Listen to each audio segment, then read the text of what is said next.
It is my man, Nerdrotic. All right, hit the lights. You all know it's time for Friday Night Tights. Nerdrotic is on. He's like dad to the mad lads. You're so white, Gary. Boys in but it's always hard. Keep talking that trash and I'll pull your card. Wanted nothing in life but to be legit. Don't be boy, I ain't said shit. Good night, everybody.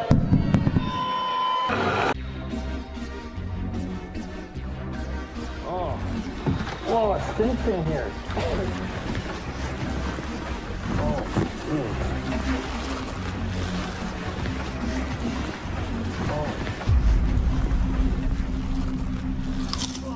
How long's that been there? Based on how stale it is, a couple days. Hi, everyone. I got mad at my kid today. I feel terrible when I do that. I feel terrible. But he did something he wasn't supposed to do. You know, he was doing what every kid is doing with these Zoom classes, right? Oh my god, it's gonna be so good!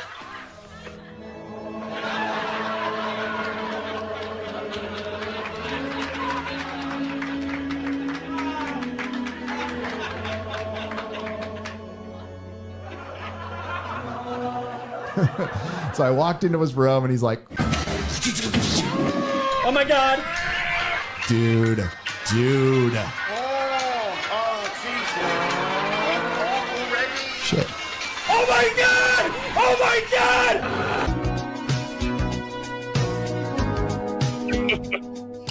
Oh, it's on. It's on. Okay. Hi. Hey. Hi. I love Nintendo. Nintendo's my favorite game ever. I love Nintendo. Nintendo is really good. Oh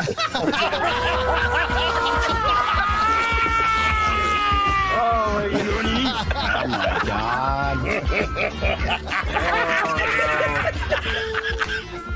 Hi.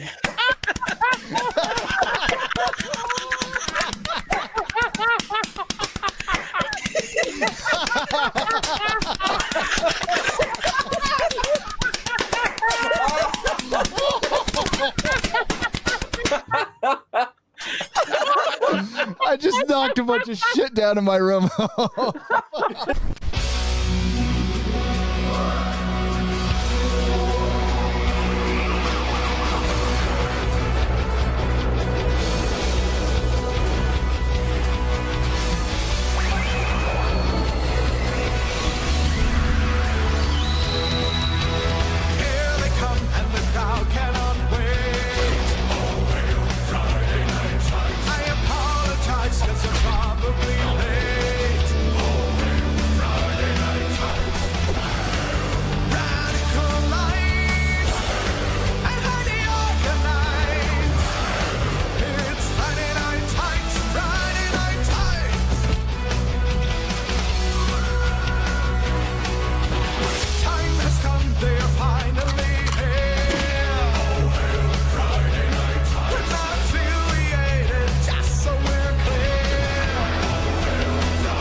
We're back!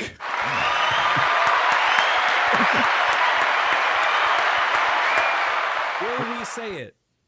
Will we say it? Well, not in the first few minutes. That was a great intro, by the way, by Perry Chan. Very accurate representation of Chrissie's birth that's going to happen soon. No, come on.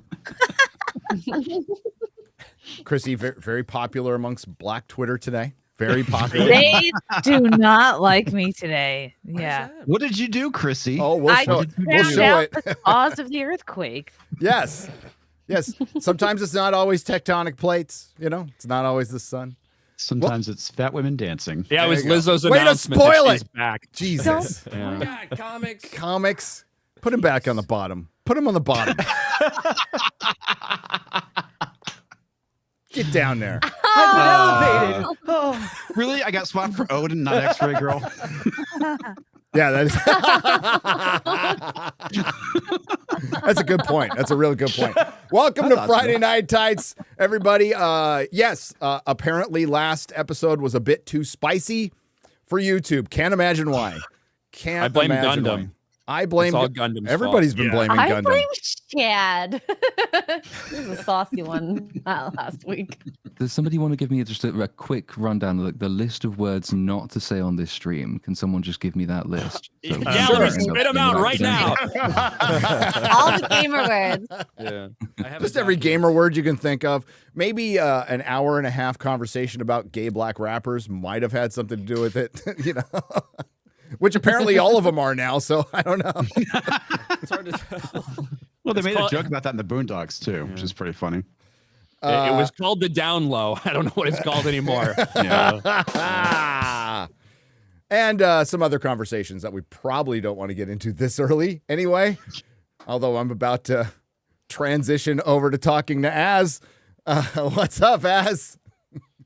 I'm good. That's it. Thank you. Ryan, what's up, baby Hello. boy?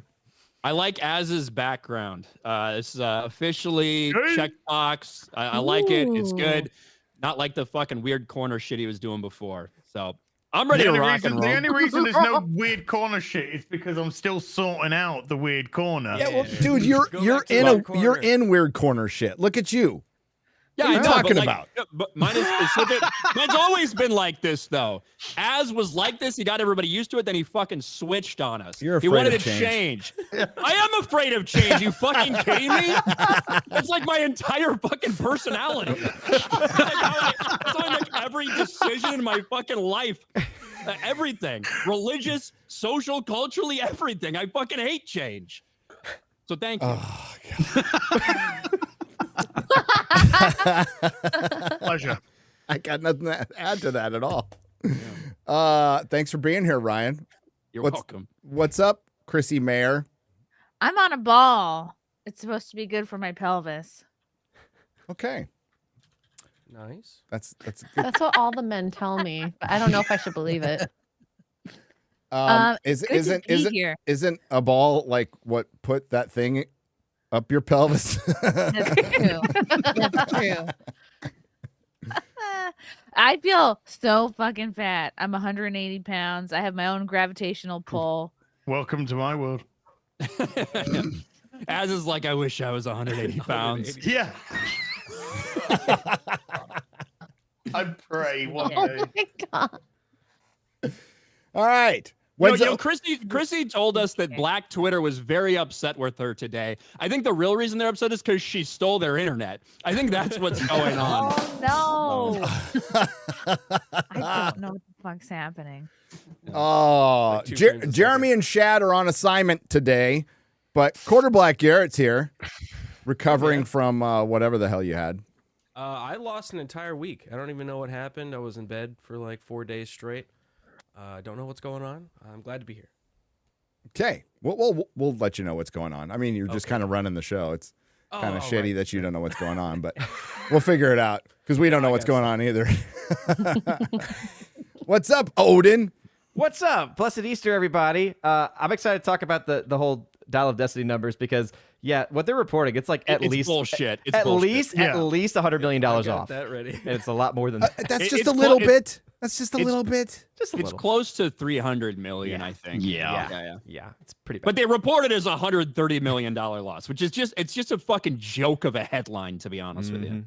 Yeah. At least they're growing, right? They're admitting some loss. Usually they're just like, oh, we did lose money. What you talking Well, they can't hide it. That's the only reason they're admitting it because they know other people. They're trying to get out ahead of it because they know other people will report on it first. So. It's wild because Carolyn Reed or whatever her name is at Forbes, she does all the breakdowns of the numbers she gets from the UK and all that stuff, but then is so fucking retardedly ignorant about the way any of the money's fucking spent. Like the fact that you're not even guessing or factoring in marketing at all in that movie, and you just put your headline as $130 million losses is insane to me. Yep. Oh yes, and we'll talk about that got a lot to talk about. Hi, Comics Division. What's up, little guy? Hey, Gary. How are you? Looking forward to next week, man. Fucking Vegas. It's Hell gonna be yeah. fantastic. It's gonna be a lot of fun. It Look is forward gonna, to it. It is going to be fun. We're going to be doing our next show, if there is one, in Vegas. You never there know. is one. If there is one. Well, if there is Still one, there. you never know. You never know what. There's an eclipse coming, and it could just destroy us all. We don't know. Is there any so if I'm actively in an airplane during an eclipse, is that gonna fuck with anything? Like fuck with the maybe if you're in a Boeing. The pilots. Yeah. They're female. But I mean, just don't look at it. Air, actual flight, the pilot might affect that too. You know. Just make sure your pilot is not stupid and looking straight at it. I would do a 'cause then Chrissie that'd be check bad. on that one. I would do a Chrissie Mayer check on Just the make pilot. sure, there's no vaginas in the cockpit. I'm expecting. But there to could get be like cockpits in the vaginas. A vagina is basically a cockpit. It is, That's how I I've know. used them. Yeah. So, but yeah, I'm expecting to. We just killed Odin. I'm expecting to have a black transgender lesbian in a wheelchair as my pilot, and I'm be okay with that. We're gonna make. She's it. also going to play I'm gonna- Galactus. That's what a coincidence. I'm gonna be the survivor. I'm gonna be the survivor. It's gonna be all right. You What if know she's what? You gender will fluid? be. What if she's gender fluid and she's constantly changing with how much you hate change? You know, they could make a whole TV show about you, like the lone survivor who doesn't have Survivor's Guild at all. You're like, cool, I made it. All right. Like, I'm good. Are you the only one flying, Ryan? Is everybody else driving? Everybody else, but not him. I don't know if I'm the only one flying or not. I don't know what everybody else's plan is, but I ain't gonna fucking drive. I'm not like Oh, that drive is too far. I'm not retarded like Jeremy. I'm not gonna drive from Hey, fucking. I'm Florida driving to too. there. Oh, I'm driving. At least you're driving from Texas, motherfucker. Like that's a 1-day drive. Like if you really stretch it out. Yep. Where Jeremy's fucking that's like a 30-hour drive or something. It is. And he's driving right now listening to us. You're an idiot. Jeremy. I want to make sure I didn't forget. Oh, wait. She doesn't like People. Exodus. Goo. Hi, everyone. I'm so excited. Next week, I get to drink. But I have to say, I played Sexy Asian Girl Simulator, and it was really fun. Stellar Blade is really, really, really, really fun and very sexy, and you should definitely try out that game that everyone is hating right now. The woke people. So that's what people were talking about last. I didn't know what the hell. Yes. Somebody super chatted me and said, "How can I get an in with you in the Sexy Asian Simulator?" I'm like, that's not even appropriate to ask me. I don't even know. Ask Mark. Yeah, you. Oh, Yeah, there you go. Mark is her my pimp. stream Okay. Sexy Asian Simulator Yeah. because of the girl. Fucking X-Ray Girl and Chrissy are sharing Wi-Fi apparently. Yeah. I don't know what the fuck's going Like a on. Canadian Wi-Fi. Is it Look really at her. bad? Should I try to I mean, reset? it's like an internet. She Chrissy, looks yours like is a better. fucking. She looks like I a look fine to caricature of an. me. Oh my X-Ray God. Girl- Screw- oh, damn it. I was going to say screen way- cap that. Yeah, the way X-Ray Girl was frozen, she looked like a caricature of an Asian person. How So the women deal with the caricature of internet, how Miami? men deal with the internet. It's Hey, we just deal with it. Whatever. It's fine. Mark, help me. Here I come. Oh, hi, Mark. That's what he says every. Anyways. Oh. Ooh. You get Wow. well done. Now I have. And obviously Jeremy and Shad aren't here, so we brought in some pros. We'll start out with our ho, Chris Gore. Wouldn't call that little platoon. My bro ho. What's up, Frank? Doing good, survived WonderCon, even though it was completely empty. But not a total loss. That was fun. And then, I don't know, just chat. I always look forward to chatting with you on the Nooner on Wednesdays, and happy to be here. Excited to talk Fantastic Four news. Yay. Oh, dude. Yeah. You're actually SurfHER. yes. You're such a good guest for today, by the way. Where was WonderCon? Yeah. Hey, that was in Anaheim, and it was a con that normally attracts about 100,000 people, and it was empty all weekend. It was bizarre. I've never seen anything like it. Is I it think a normally lot on of Easter? Well, yes, it's hit on always Easter on before. Yeah. It's that's not a big deal. I really believe it's twofold: the economy and the collapse of all the large IP, because no one was there. Not a Marvel, not a DC, not a Star Wars, nothing. They had no booths, not even the big comic like a Fantagraphics. No one. And so it was weird. It was like a con from the 90s. So I didn't mind it. I got to look at a lot of comics and hang out, and I did LobbyCon, which is basically sneaking drinks into the hotel bar, so you're not paying $15 for a vodka soda. I'm the king of that. Might have to reprise that in Vegas, but yeah, no, it was sad to see, actually. So, and I'm happy to be here as a last minute replacement. Jeremy, good luck on the drive if you're listening. Right. And then we definitely have to discuss how you and I, through all of our decades of collecting, completely missed Juno Silver Surfer and Shala Ball's 200-issue run as a seminal character, and she's far more iconic than Nornrad. I can't wait to break that down with you, because I don't know how I missed it. I've never According to heard Twitter, of that character. I missed it. I mean, look, to be fair, there are a lot of really dumb characters that you just sort of like, they just don't resonate, you know? They test characters in comics, and then they either take off like a Wolverine, or they're a dud and last in issues. So yeah, I'm excited to talk about it. And that was my overly long intro. There you go. So, yeah. And yeah. last but not least, we have the little platoon joining us. What's up, my friend? Hello. Thank you for having me. We needed some British representation, so we got here it. we fucking go again. Yeah, we did. Normally we call comics the little platoon. Holy fuck. He's a little pup tent. He's the little pup tent. Platoon has a better accent than you northern scum. Good old-fashioned English class warfare on the stream. North versus South divide. Yeah, we got a little bit of that going on here too, you know. I love your accent. It's very pinky up. Yeah, it is. This is true. I actually do drink with my pinky up as well. So it's not just the accent. It's everything is pinky up here. I bet you do everything with your pinky up. You jerk off. Absolutely, 100% everything. You jerk off with your pinky up. Yeah. Yeah, it's that a special little edging technique that goes on there. I could go further. I won't. Oh, man. A little tickling going on. We gotta keep the stream up, guys. Keep the stream up. Yeah, That's what she said. Yeah, well, I know the chat is demanding more BET news and rapper news. We might do a segment that might become a segment eventually. Like we can do the gay black rap this week in gay black rappers. I don't know. That sounds bad. Black rap news. But we can, well, as people are rolling it. For Diddy, that was every week. Yeah, so it is what it is. Dude, that is like out of the news. Like, what happened? There were supposed to be subpoenas and grand juries and all this shit. What happened? I don't think they know where he's at. I don't think they know where he's at yet. So, like, what are they gonna do?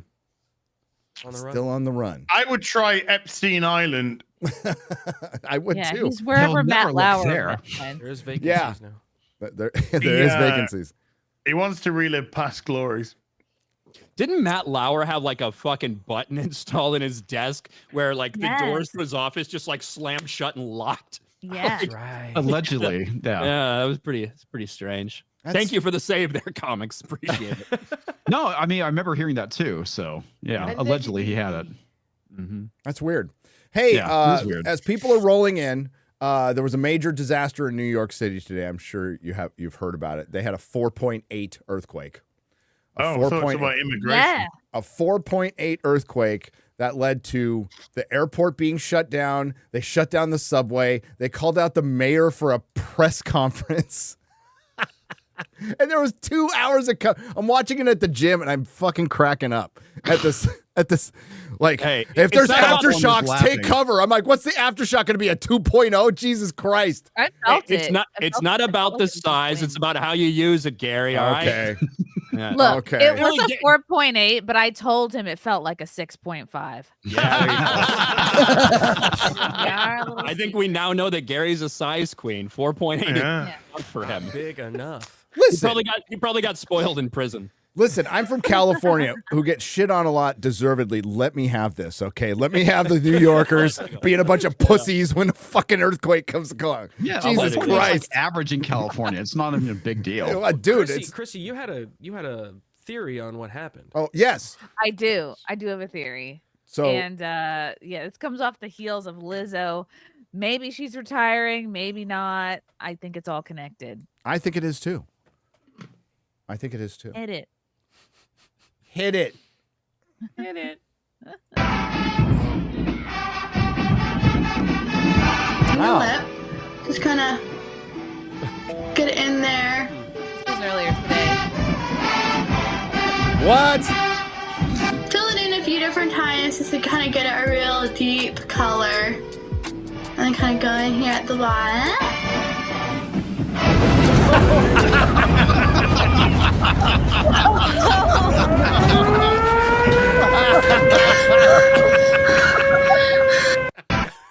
They just were having the new Lizzo tryout. Oh, man. Yeah, that We drop dropped. have an exclusive. We found the answer. Thank you. Chrissy Mayer, well done. All of those fucking women are going to need like hip and knee replacements by the time they're 35. Dude, they probably already do. Holy Take the shit. stress. Like, Chrissy, you've obviously, gained a baby's worth of weight. How much do your fucking joints hurt just because of that? Imagine being those women out It's there crazy. fucking jumping around and This shit. is how fat people feel all the time. It's horrible. I get it. I fucking hell, man. I didn't say anything to you, Az. I'm winded just putting shoes on. Well, welcome to my world. Chris is like, yeah, I try to walk everywhere. My belly's in the way. And Az is like, yeah. Yeah, feel you there, sister. Boys getting up at night to eat. Ugh. Yeah, I feel you there, sister. Hey, apparently, we don't know the meaning of the word woke, everyone. And really? Yeah, it's like we've never heard this argument before, but man, this is the final word because it comes from a 73-year-old former weatherman who just figured out gaming is popular with kids about a month ago. Thanks, Baba. He Thanks, seems Bob. like the authority. The authority, absolutely. Totally. I don't care what the weatherman says. If the weatherman says it's woke. Remember in New York when he was gay? Well, I mean, there's that. It's New York. No, when he was asked unironically, I forgot, it was like a New York Times thing. We all got video out of it. It's when he said that there wasn't enough supervision for the POC director. Yes.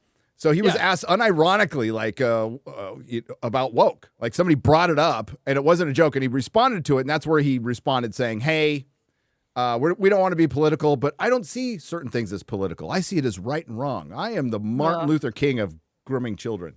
Yeah, So- that's the jeez. That's the problem is I pulled up in my video I did today, I brought up those National Review articles that had the same fucking headline 2 years apart. Bob Iger plans to quiet the noise in the culture war. A year later, Bob Iger says he's working to quiet the noise in the culture war. And now, right as the shareholders meeting was going on, Bob Iger says that they're prioritizing entertainment over agenda 2 hours before the fucking Silver Surfer announcement.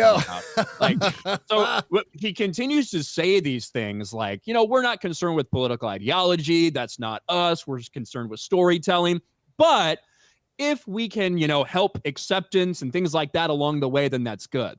Bob Iger has said multiple times that he feels like some of the more radical shit they're doing in terms of gender affirmation, like all this stuff, he thinks it's just as important as opposing the Nazis in World War II, as supporting the civil rights movement in the 60s. Like, he is on record saying that multiple times. So when he says that we're not concerned with political ideology, he thinks that shit's not political or there's no agenda there. And it's just lie after lie from this dude. Yeah. And then Chloe Cole rolls in and fucking destroys him. That was awesome. That was That great. was awesome. That was good. Maybe we should watch that again later. But Yeah. it really shows how much of an indictment it is on his legacy. Like, obviously this stuff is in his head now, and this is the second proxy fight. There might be another one. I'm not sure. I doubt it'll succeed either. But the fact that he's been fighting to justify his existence there with a bunch of yes men around him and women who don't give a crap. This guy has overseen the destruction of two of the biggest IPs in the world has ever seen, and neither of whom he created and had any part in the creation. He bought. One was questionably not at its peak. Well, Star Wars wasn't at its peak, but Marvel was. Marvel was absolutely at its peak when they bought it. And they officially took it over. I think it was after the Avengers, because Avengers is still a Paramount film. Kevin Feige officially took it over with booting like Perlmutter at Civil War, and it's been downhill ever since.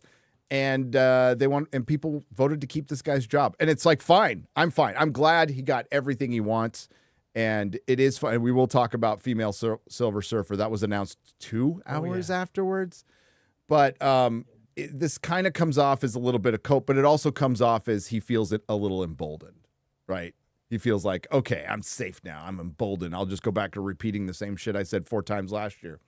In an interview with at Disney HQ, which I'm sure was really authentic, the CEO addressed Elon Musk's repeated complaints about Disney going woke. It's not just Elon Musk, but also said that his company cares more about entertainment than making content with a message. That's a bunch of horse shit. Really? Yeah. Bob Iger has a message for those criticizing Disney for being too woke. The Disney CEO sat for an interview at Disney HQ on Thursday and directly addressed high-profile critics, including Elon Musk and Nelson Peltz, about the direction in which he's steering the entertainment behemoth. That's a good definition of it. I like how you added the behemoth. The behemoth. Behemoth. I went a little Alabama there just because we missed Jeremy. Sorry. It's a behemoth. In the interview with CNBC reporter David Faber, Iger maintained that Disney is not primarily concerned with infusing messaging into its programming and that it remains an entertainment-first company. Could have fooled me. Yeah. Could have fooled a lot of people. I mean, that's what the business is now, and that's why there's YouTubers. That's why there's Little Platoon and Ryan and everybody here, because they just come out and fucking lie. It's bullshit. It's all bullshit. It's all staged. It's all bullshit. For those of you who listen to the call, Chris and I had to bow out because it was an automated question and answer, and the voice asking the question sounded automated, sounded fucking AI. Straight up AI. Yeah, it was. So they vetted all those questions. Yeah. So someone read them, said this is an okay thing to ask Iger, and then he was more robotic than the robotic voice. Yes. I'm sure that was all pre-recorded too. Yes, 100%. It is, and his victory speech was probably written 2 or 3 days prior to the vote. And yes, they are the ones who leaked out the information, and nothing will happen to him. But it is against the rules. But you know these. Did you see their fucking ads? They were like the worst political ads against Nelson Peltz. Not that he was going to win, but then he read his answers. So a robot asked a question, and then he read his prepared answer. Thankfully, those 2 calls in the beginning came in and just roasted the shit out of them. Yeah, it was beautiful. Great. Can't wait to work with Bob Iger and hang on, sorry. Musk had driven it upon himself to wage a war against Iger's vision of Disney. The ex-CEO, who repeatedly called out Iger and Disney for being too woke, posting on April Fool's Day that he was joining the company as the chief DEI officer. Barely beating out Ryan Kinnell, by the way. Can't wait to work with Bob Iger and Kathleen Kennedy to make their content more woke. The mogul wrote, even the linguini.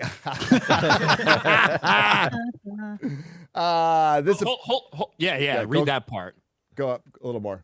Go up a little more. This apparently was Musk's attempt at a funny joke. It was funny. Like the person that's writing this doesn't even know the South Park thing. No. Right? So they have no understanding or reference. That's why they're like clueless to it. And even by putting that sentence in parentheses, you have revealed the type of article that this is, and that no one should take you fucking seriously. Yep. I slightly prefer it though, because quite often what you'll get is in outlets like Vanity Fair, you'll get them taking very obvious jokes as though they're literally true, which is, I think, worse. Like it's like say like Donald Trump will say something which is obviously supposed to be funny. I'm going to be a dictator on day one. And then the entirety of the media Yes. ecosystem says, oh my Yep. God, Donald Trump is literally telling us he's going to be a dictator. It's like, fucking no, he's quite clearly telling a joke. So at least they recognize that this is supposed to be funny. That's a step up. It is, but maybe they're forced to because it was April Fool's Day. I'm just thinking. Deadline did an entire article on his joke, and at the hang on, scroll. Don't go, well, yeah, we already know the tweet. You're right. Sorry, my bad. And then at the last line, the last paragraph of the article is basically saying, you know, it was followed by basically mainstream media, Twitter, speculating that it's or just complaining that it's difficult to tell a joke from reality in today's world. It's like, yeah, whose fucking fault is that? Yep. Iger certainly wasn't laughing. I ignore it, Iger told Faber of Musk's pestering. There's no relevance to the Walt Disney there's no relevance to the Walt Disney Company or to me. Actually, it's entirely relevant. Wow. And relevant. And relevant. I've I've been kicked out of 3 high schools. Fuck you. That's the same thing. That's the same thing he said to investment behemoth Trian when Nelson Peltz was being critical. That's the same type of thing that Bob. I ignore it. I don't worry about it. It's just a distraction. Yeah, they spent a lot of money fending off that distraction. 70 million? Is that true? Or is I don't know. That's what I heard. But I mean, well, obviously it was on Twitter, so it was true. Obviously. While he's not concerned with Musk's comedic stylings, Iger did indirectly address Musk's notion that Disney has been going woke, promising that the company's focus on entertainment rather than moralization, infusing messaging as the sort of number one priority in the. I gotta blow that up a little bit, Garrett. Okay. My eyes are just so fucking bad. It's not big enough for me. It's not. Make it bigger, Ice King. Right. Now read the first line. Dude. Vanity Fair is trash because when you blow it up, it blows up this stupid ad at the bottom. Yeah. Please pay us $3 so you can read our shitty opinions. No. That was a really good. That was a really good Vanity Fair impression. It was. Infusing messaging as the sort of number one priority in our films and TV shows is not what we're up to. They need to be entertaining. Okay, he's just going to come out and say shit, but what are the actions of this company? What were the actions 2 hours later? That's what we're building up to, by the way. Yeah, Iger said, words is what we're hearing. Oh, man. So are we going to be calling it the Silver SurfHER? Yes, Oh, yes, yeah. oh Yes. yeah. Oh yeah. Yes. Yeah, boy. Although I did like the silver suffragette. That was pretty good too. That's pretty good. Yeah, that was good. That was good. I like that one. Saw that one on Twitter. So use whatever you like. You know, I was like gonna back off on MCU like a little bit. You know, so I'm like they're not putting out as much stuff, and it's Deadpool, and we're getting Agatha, sure. But I was like, but no, they're not gonna. So why should I? And look where the Disney company can have a positive impact on the world, which is probably trying to entertain people, which you are incapable of right now. Whether it's fostering acceptance and understanding of people of all different types, except for those who don't believe exactly as we do.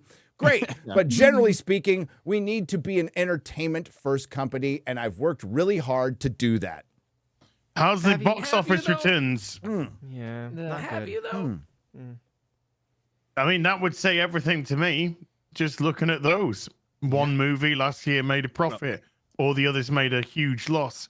So what I will say, even though this is bullshit, but to defend him, is that those movies were already in production, basically set for release, like established by the time he came back as CEO. However, he was still on the fucking board. You know what I mean? He still had a lot of Chairman fucking of the power board. at Disney that entire time. So. And he He was in charge of market. Like he would have been the top guy for when they were marketing the film. So yeah, still on him. He was the one pushing for D+ to start earlier. He was the one who greenlit most of that. Not all, but the vast majority of it. He greenlit it because it was in production and going into production, including like just during his reign. He was only technically gone for 11 months. For 11 months. Well, and we're still seeing shitty sequels after shitty remakes after live action versions of their animated movies. It's still coming out. Moana is nothing's coming out changed. 2025. Toy Story 5 is coming out 2026. Like, the bullshit is still coming down. You haven't stopped anything. No, you can pull the article because it's all bullshit. It's like fucking Musk came out and backed Peltz like after the voting had ended. It's like it's the point. He was. That was literally just a way to fucking poke at Bob Iger and like irritate him. It was never a serious thing. No. But in that Vanity Fair article, in that last paragraph he had, just to mention it, it said Disney reportedly spent $40 million on their counter campaign. 40 So million. that's from them. It's a little off from 70. Yeah. Who knows what the real number is? But yeah. We don't know what the real number is. And like right before the voting, we learned that Indiana Jones and the Dial of Diarrhea had only lost $130 million. No. Not much. Yeah, sure. Yeah. That is a bullshit number, right? Because them saying, because they're estimating 134 million, I think was the final number, the tally they came to after they ran all the stuff from the UK taxes and the disclosures and all that stuff. They said, well, based on what it made, based on their take from the box office, it looks like it lost $134 million. The problem with that is that nowhere in there did they account for the money they spent on marketing at all. And keep in mind, this is the same time where similar big blockbuster projects like Thor: Love and Thunder, Guardians of the Galaxy, even The Little Mermaid, those marketing budgets were at $150 million. Yep.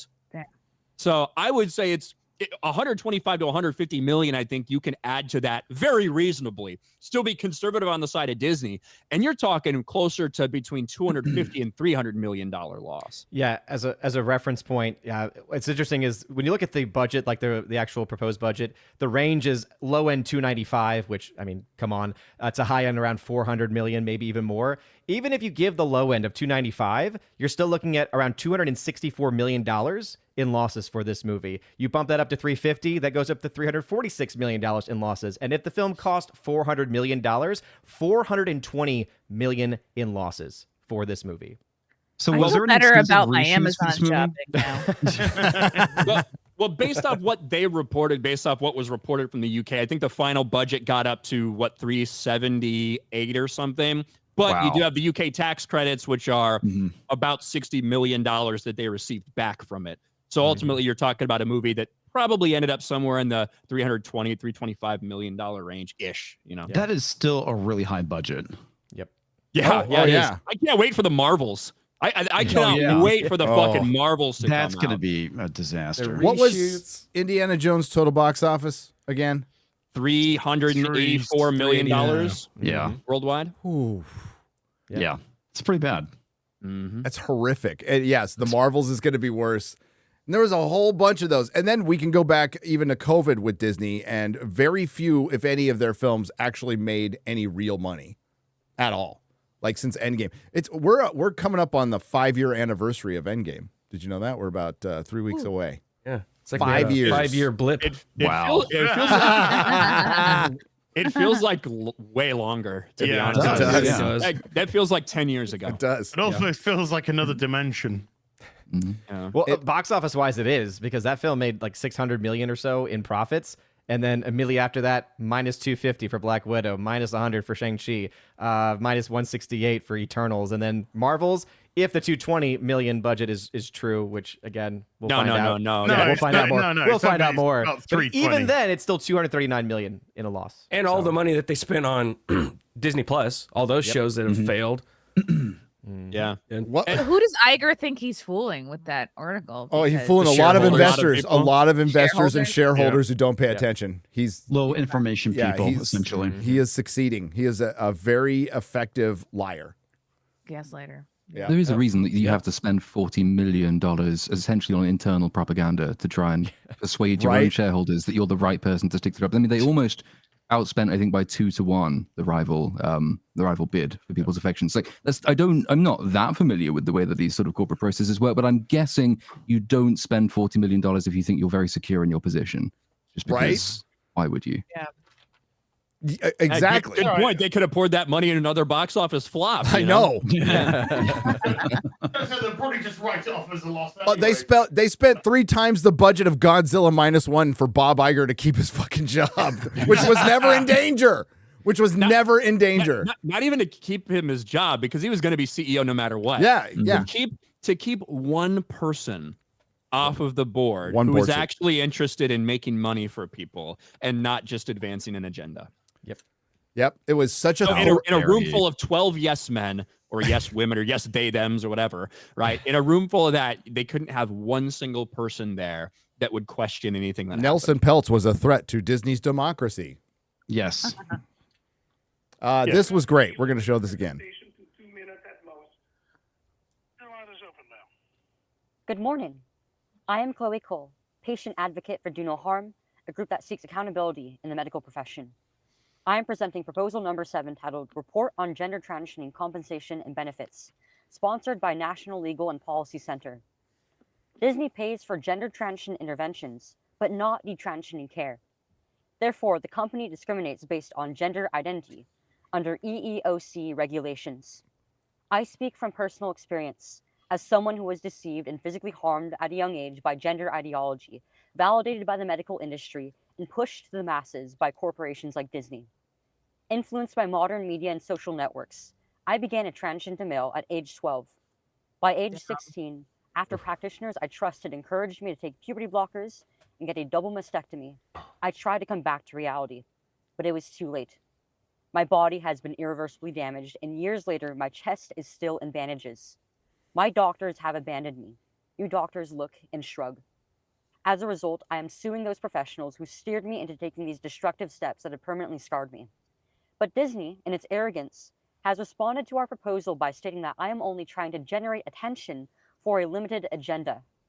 Mr. Iger, Disney, under your watch, is pushing the limited agenda of gender ideology.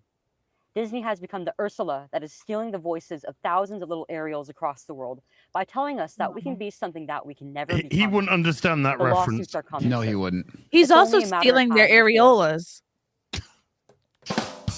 Sorry, I was a little late on that one. Current or past employees whose bodies and lives have been irreversibly harmed will show up at your door looking for justice and restitution. Please vote for proposal number 7. Wow.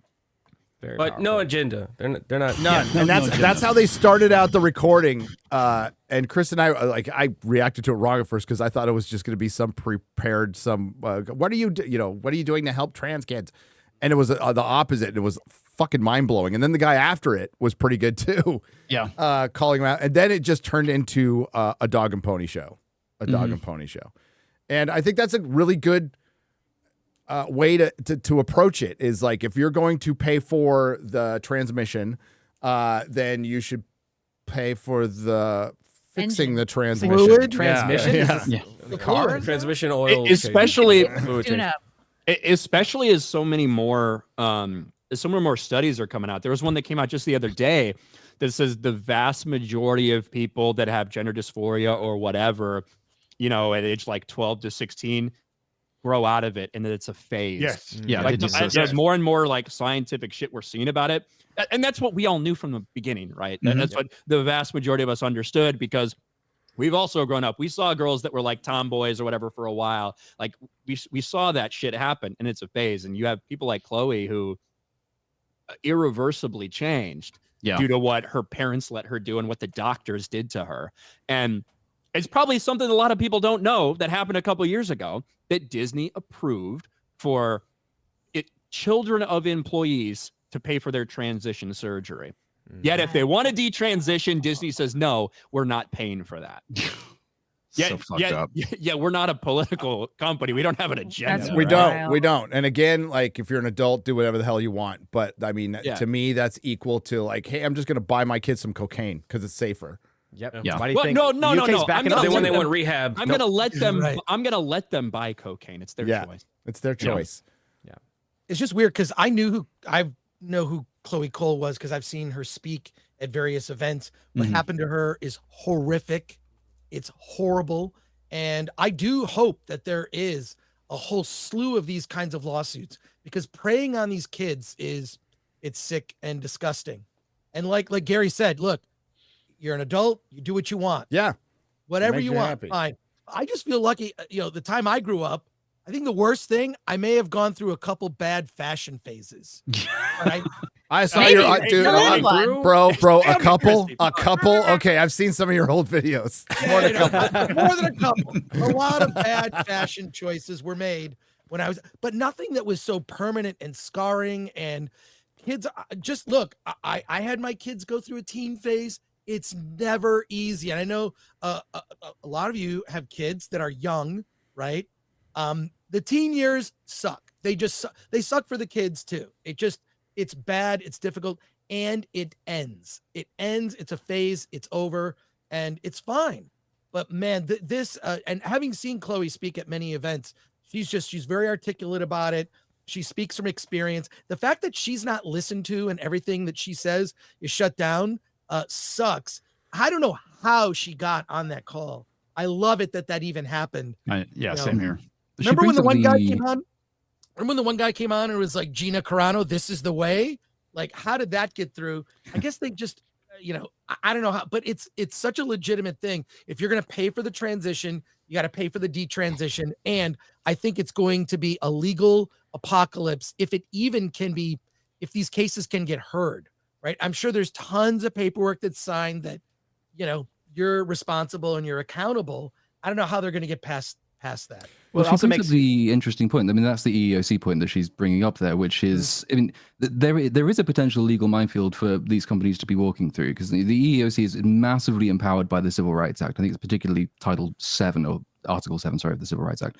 And it's sort of accrued this immense amount of power, which has basically been unaccountable until this point. And it's predicated on a fundamental contradiction, which is that you can nominate various different rights groups and you can say that they have a single rights claim, essentially. So the interesting thing about the detransitioner study that comes out, it's not just that like 70-something% of kids will like cease being gender nonconformist or gender in doubt, whatever you want to call it, after they end puberty, but it's the majority of them are actually growing up to be gay once they are allowed not to transition into the opposite gender. Mm-hmm. So what you have is a fundamental contradiction between the rights of trans people, which is Disney's big thing at the moment, and the rights of people who are actually not trans innately. They would otherwise grow up to be gay. And then, of course, you got the women question as well, because once you start saying, well, trans women are literally women, then, of course, you have to start unpacking what being a woman actually means as it relates to the single-sex spaces that you put on for your female staff.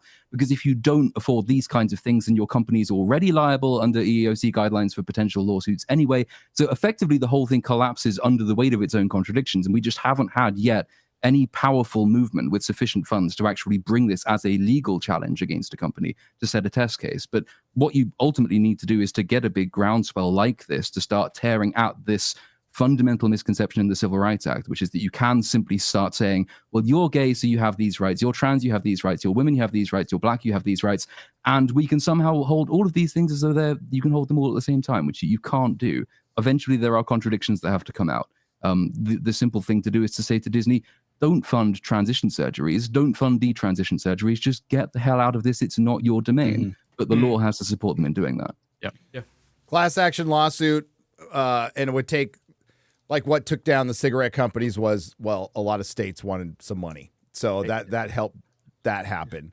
But it would take maybe Elon will fund it. He Maybe. has some skin in the game. I think one of his kids is transgender, right? Or lack of skin. If you're forget it. That was bad. That is definitely on the forearm. That was a good one, Chris. Underappreciated. The problem was you didn't lean into it. You reeled it back in as soon as you passed it. It's too dark. It's too dark. You didn't have time to set the hook or anything. Well, speaking of transitioning, yeah. That was good, Garrett. That's good. Well played, Garrett. So 2 hours later, after Bob said, no agenda, we're going to just buckle down and make good entertainment. Basically, one of the last two chances of the MCU not being the MCU and turning things around goes full fucking MCU. So don't even wait. All the scoopers out there speculating about the X-Men casting. It'll be you will miss the Fox X-Men. You will miss the Fox Fantastic Four when this is all said and done. You go, they did it better. Honestly, I can't wait. I'm want excited Fan to Four see that casting. I don't know about Fan Four Stick. I don't know. The Fantastic Four, Julia Garner joins Marvel Studios movie as a Shalabal version of the Silver Surfer. So many people like this might be a good argument for the bots, or they're just dumb. Didn't pay attention to the Shalabal version of this of the Silver Surfer, and they started throwing up the other female Silver Surfer, or they started Juno. And then you I had a joke there, but I'm actually going to save it for my video. Never mind. Wait, are you going to call her Shalaballless? There you go. So Shalabal has been around. It's Silver Surfer's girl. It's the reason he saved Zen-La and took off with Galactus, and then eventually picked out Earth, and it basically made himself a slave to Galactus. When he betrayed Galactus, he was imprisoned on Earth. There was a barrier put around all that shit. She was the impetus of that. They're obviously going to flip-flop it, but all of a sudden, all these fucking wiki experts are going to come at us on Twitter, right? And which they have been for the last 2 weeks. Yeah. Well, Did you know that this character appeared in 3 comic books between 1972 and 1978? Yeah. Oh my God! Guys, you read calm the down, it's not Wikipedia woke. word for word. That's amazing. That's amazing. I'm just guessing. I don't fucking know. I felt like I was actually listening to them talk to me. Yeah. Well, I love one that tried to own me by putting up the wrong Wikipedia of the Juno fucking Silver Surfer. It's like, you fucking retard. You can always tell who it is, though, because they do say, they appeared in 3 episodes of the Fantastic Four between 1954 and 1987. If you pay £10, Wikipedia can stay on air. And the reason it's so clear is if you wanted to do a female herald for Galactus, there's one, Frankie Ray. There's one readily available. But that's not what they did. So that wasn't even what they wanted. They wanted to do this. They wanted to make Silver Surfer this. And I like Julia Garner, actually. Yeah, she's a good actress. I like Rhea Seehorn. She would make a shitty fucking Silver Surfer. Yeah, and so that's the thing. I don't care if they said Sydney Sweeney is going to be Shalabal Exactly. Silver Surfer. I would have a problem with it in principle. Although everybody should watch Ozark. That show's fucking great. Great Yeah, show. there's nothing against nothing against her. Her agent's stupid for putting her in this because it will not help her career at all. It will hurt her career. She should just go and do Ozark type of stuff. That's what. For one, does that scream? That doesn't even scream Shalabal to me at all. Like, she doesn't look like her. It's stupid. And here's why it's fucking stupid. Yes, there's a fucking Shalabal Silver Surfer in Earth X, in the Earth X timeline.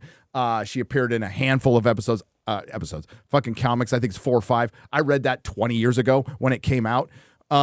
So if you want to make a Fantastic Four movie and you want to give it the best chance to succeed, you make a fucking Fantastic Four movie with the Fantastic Four. You don't put in fucking Franklin Richards. You don't put in Silver Surfer at all, even the male one, even Norrin Rad. You don't put in Galactus.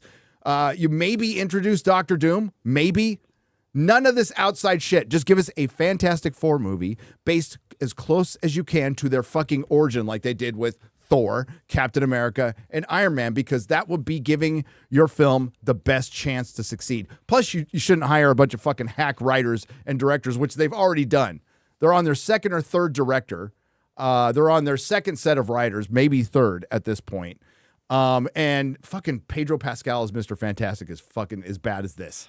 Plus, they're going to cover her in CGI, and so any ability that she has as an actress is going to be basically covered up because of all the CG garbage. But it's okay to bring in Frankie Ray or Shalabal as the Silver Surfer later. Just make a good Fantastic Four movie first and then build on the lore. Instead, it's going to be some multiversal bullshit, and it's going to require homework, and it will absolutely fail. It will absolutely, and they'll blame it on the Fantastic Four. They'll go, it's unadaptable. It's like, because you didn't fucking adapt it, dipshits. I personally don't know much about the Fantastic Four. I just assumed the Silver Surfer was going to be a documentary about Robert De Niro's girlfriend. I thought Silver Surfer is what Chris Gore asks for when he goes to the barber. Hell yeah. As a person with silver hair, I feel both seen and attacked at the same time. So, this thing pisses me off because I don't think there'll ever be a good Fantastic Four movie in my lifetime. And there have been 3 incarnations now. There was the Fox version. There was the Roger Corman version, which is still probably the most accurate. The most accurate to the characters in the comic. It is. It is. And then that terrible one that they made. Fan Four Stick. Yeah, Fan Four Stick. That was just god awful. It's so good. It's so bad. It's so bad. Oh, his face. This pisses me off because they're jumping in the middle of the story, and it's not like there aren't great female characters in the Fantastic Four universe. Alicia Masters, right? Like they're just jumping in the middle of the story. Yeah, jumping in the middle, and they're they're justifying this character by saying, well, she was in the comics. You know how many fucking different versions? On 5 pages, man. On 5, we're talking about hundreds of issues compared to an appearance in 5 issues, like a minor appearance in 5 issues. And what are they going to do? What are they going to do? Bring back Guard? I know, right? Remember Guard? G-A-A-R-D. It was a multiverse Johnny Storm who dressed like a hockey player in outer space. You remember that? You remember, Gary? Yes. Okay. Sounds better than this. It's what the people want, man. A lot of dumb things in comics, but you go for the stories that that story, that 3-issue arc of the very first appearance of the Silver Surfer, Galactus, is probably one of the 3 greatest issues of a comic. It is written. the 3. It is absolutely the coming of Galactus is it. Like that is the GOAT. And Stan Lee has said again, his stories have changed, but Silver Surfer is his favorite character. And now you were never good. Well, we'll never see it in whatever. It's so ridiculous. This sort of forcing square pegs in round holes that Marvel seems to be doing, where they just can't adapt the thing. It's insufferable, is what it is. Yeah. It's just insufferable. It's like we kind of sort of cast a Fantastic Four that kind of sort of looked like the Fantastic Four. So now we need to offshoot that by taking one of the biggest characters and then just gender swapping them, and it's just like our expectations were low, but holy fuck! I know. That's all you were so like cautious with the Fantastic Four casting. You're like, okay, there's a couple of good names in there, could work. Okay, and then you just go, by the way, female Silver Surfer, and it's gone. Yeah, like I was honestly shocked that no one in the Fantastic Four was black. Yeah, Like, right? that was the thing. I am too. Really? I am too. So, But they're going to make up for that somewhere. Get ready for Black Doctor Doom. Ryan, you talked about it. So this is a rumor from months ago, the female Silver Surfer that turned out to be right, and I completely agree with you, Ryan. I now fully believe that Sue Storm will be leading the Fantastic Four. I 100%. Oh, 100%. That's the same like time frame, and it was attached to those rumors that it would be Sue Storm focused, that she would be the leader of the team, like all these things. I can find the same out. time we heard about that Silver Surfer rumor. So I mean, we heard they were going to change a bunch of things up. Well, if they're going to female Silver Surfer, they're clearly not. So I don't know. Everyone look at Chris's toy. I have a Silver Surfer toy right here. Well, obviously, look at that. Funko got it wrong because that's obviously a female Silver Surfer. That's supposed to be female. Right. Okay, so they got it wrong according to Twitter. So. No, I would have been, the 2 things would have shocked me. A dude fighting an alien in an alien movie and fucking Reed Richards leading the Fantastic Four. Yeah, I got that. And you know what it came with? A male Silver Surfer so Hasbro got it wrong. Sexism. And Nova. And Nova, but it came with a male Silver Surfer, so they got it wrong according to Twitter. Yeah. They don't know comic books. They don't know comic books at all. Have you heard the rumor of the casting for Galactus? No. Whoopi Is it Goldberg? Lizzo? Javier Bardem. That wouldn't be bad. I actually think that's pretty good. I have no problem with that. Javier. Yeah.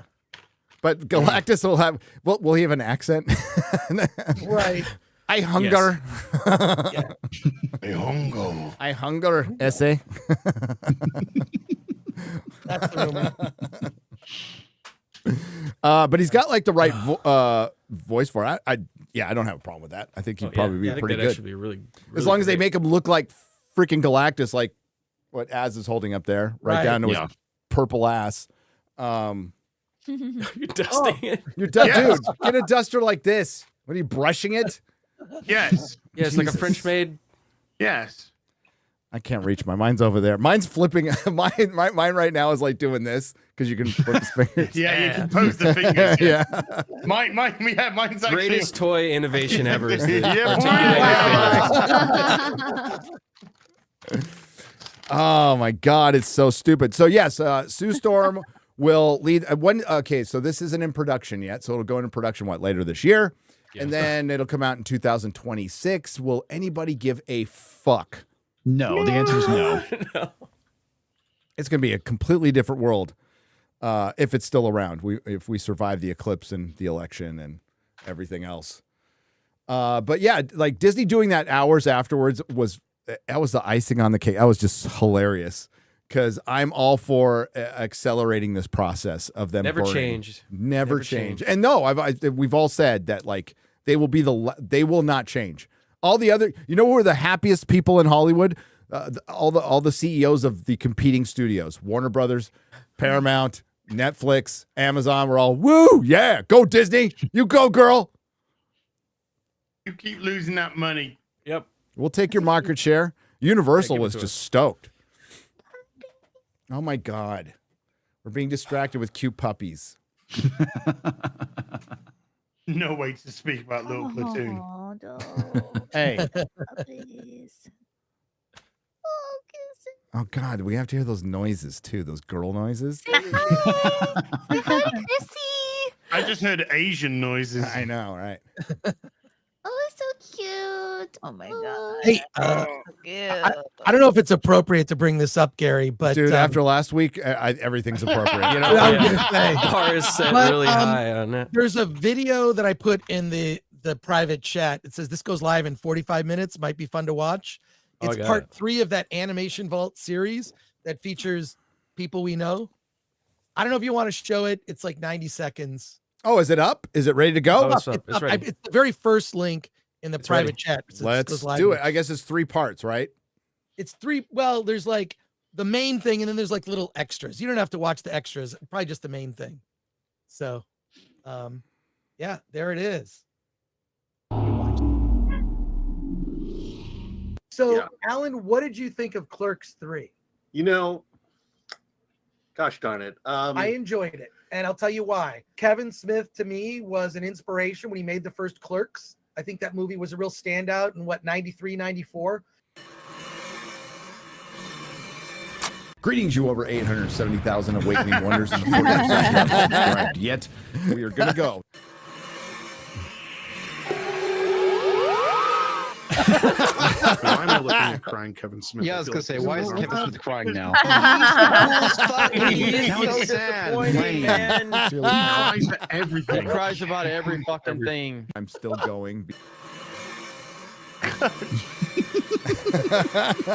Gary, does that That's make the us reason official so many doctors of our now? stories Yes. Or now, because okay. They put rules on writers and creators, and they can't create anymore.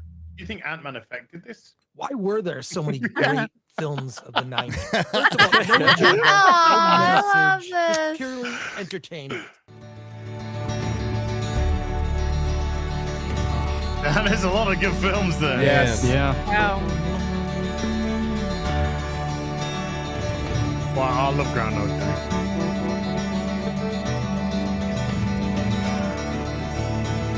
It's depressing me. Now it's sad. I know.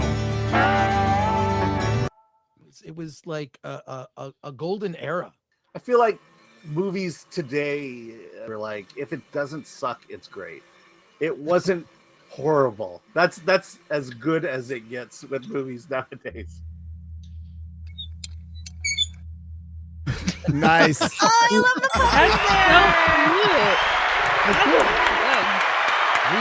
Well done. That's so cute. That was adorable. And sad. It's sad. It's just like, wow. We were so fucking spoiled. We had no idea. Yeah. There's a couple. In all fairness, I think there was more legitimate doctors in that animation than there has been for the last 5 years. Oh. Yes, spoiled with movies. We were spoiled with music. Spoiled with everything. Have you seen the sheer number of re-releases of retro movies in theaters now? Yep. They just announced this morning The Mummy is coming back. You know what sucks? Yeah. Though? 25th Alamo, anniversary. They just re-released Mad Max like 2 weeks ago. Yeah. It was great. Well, they have to. I'm They've for got this. nothing. They've got absolutely nothing. I just did a video on it, but like the first quarter for Hollywood was abysmal, absolutely abysmal. And they're like, oh, it's just a little bit off of last year. But then at least in the article, they point out that it's 45% off of 2016, 2017, and 2018. And it was equal to the year 2000 without adjusting for inflation, the first quarter for Hollywood. They're screwed. And, I guess, Kong x Godzilla is doing pretty well. And then after that, we got Civil War, which isn't going to break any box office records. But even Godzilla x Kong is still like opening weekend domestic is still nothing compared to the 2014 one.